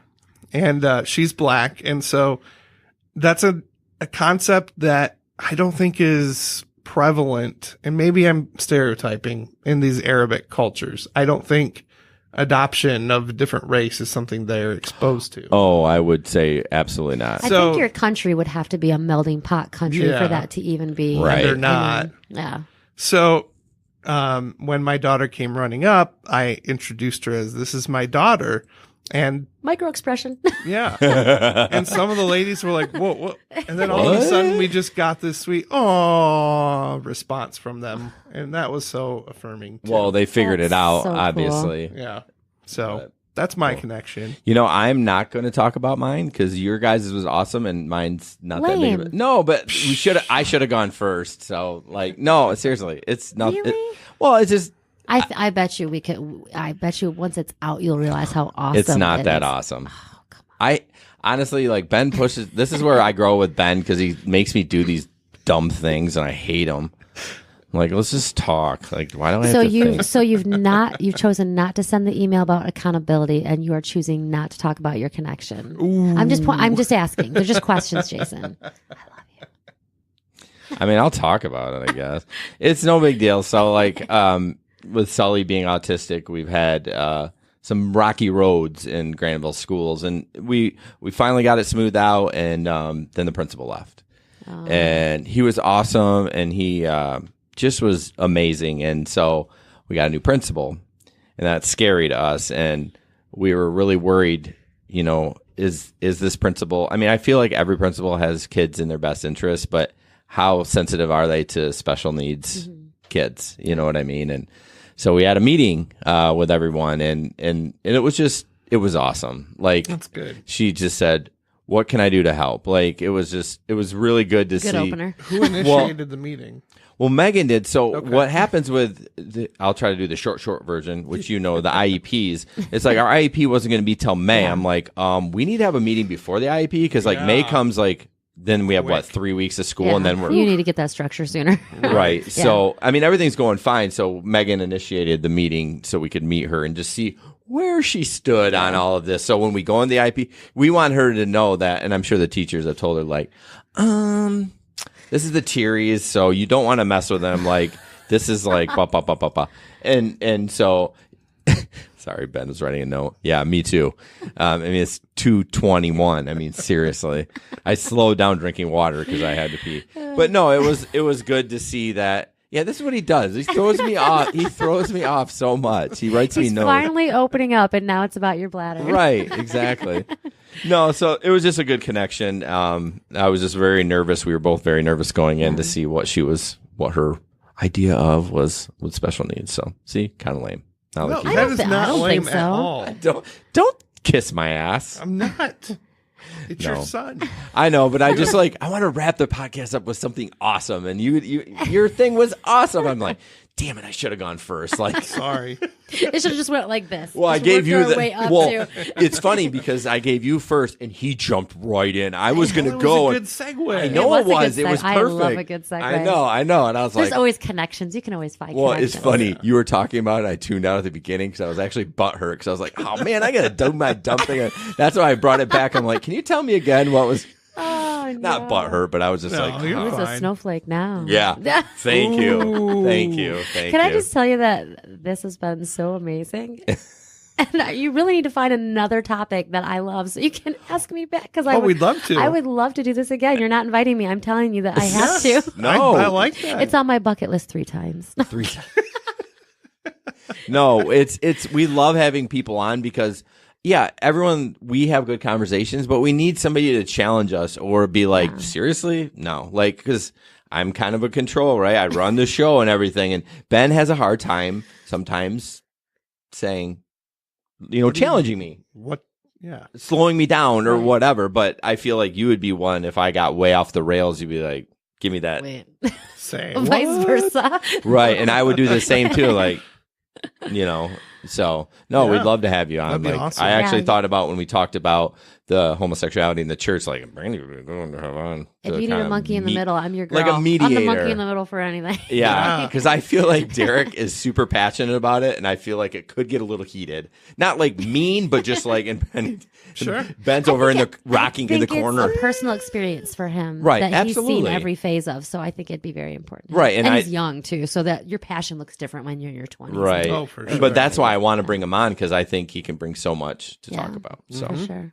all right, I guess Brandy's going to be on again according to her. I so. think I like that So idea. awful. No, No. that's great. And partly I was thinking, oh man, I'm not gonna have anything to say, and this is gonna be so awkward Well, for yeah. me to try and do this. Well, And it's, no, it's this funny has been when awesome. You and guys are great. I know you were a little nervous about it, and I don't. I need to come up with to say to calm your nerves. I don't know if I did or not, but It what was I all, said. no, but it was all typical things that I would expect you to say. But I think the real essence of what makes it not awkward is that you guys play off each other very nicely, and you guys are interesting and fun to talk to. Okay. Yeah. Well, thank you. You're welcome. Ended on that note. Don't All touch right. That you guys are awesome. All right. I need to leave now. You just touched me. Irish ending. I'm out. Touching the future. All right. Oh, jeez. All right, guys. Have a good night. See you later. You got it. All right. Of course, Larry. He says, "Great job, our super fan." Who's Larry? Larry's our super rideshare fan, and then the guy that gave us that. I'm going to go run upstairs before I explode. Yeah, go ahead. I'll be back. Oh, I forgot. I won't forgot to leave. press record. Yeah, you did. I figured. I've done that one time. Did you really? Not on Threads, but on. Oh no.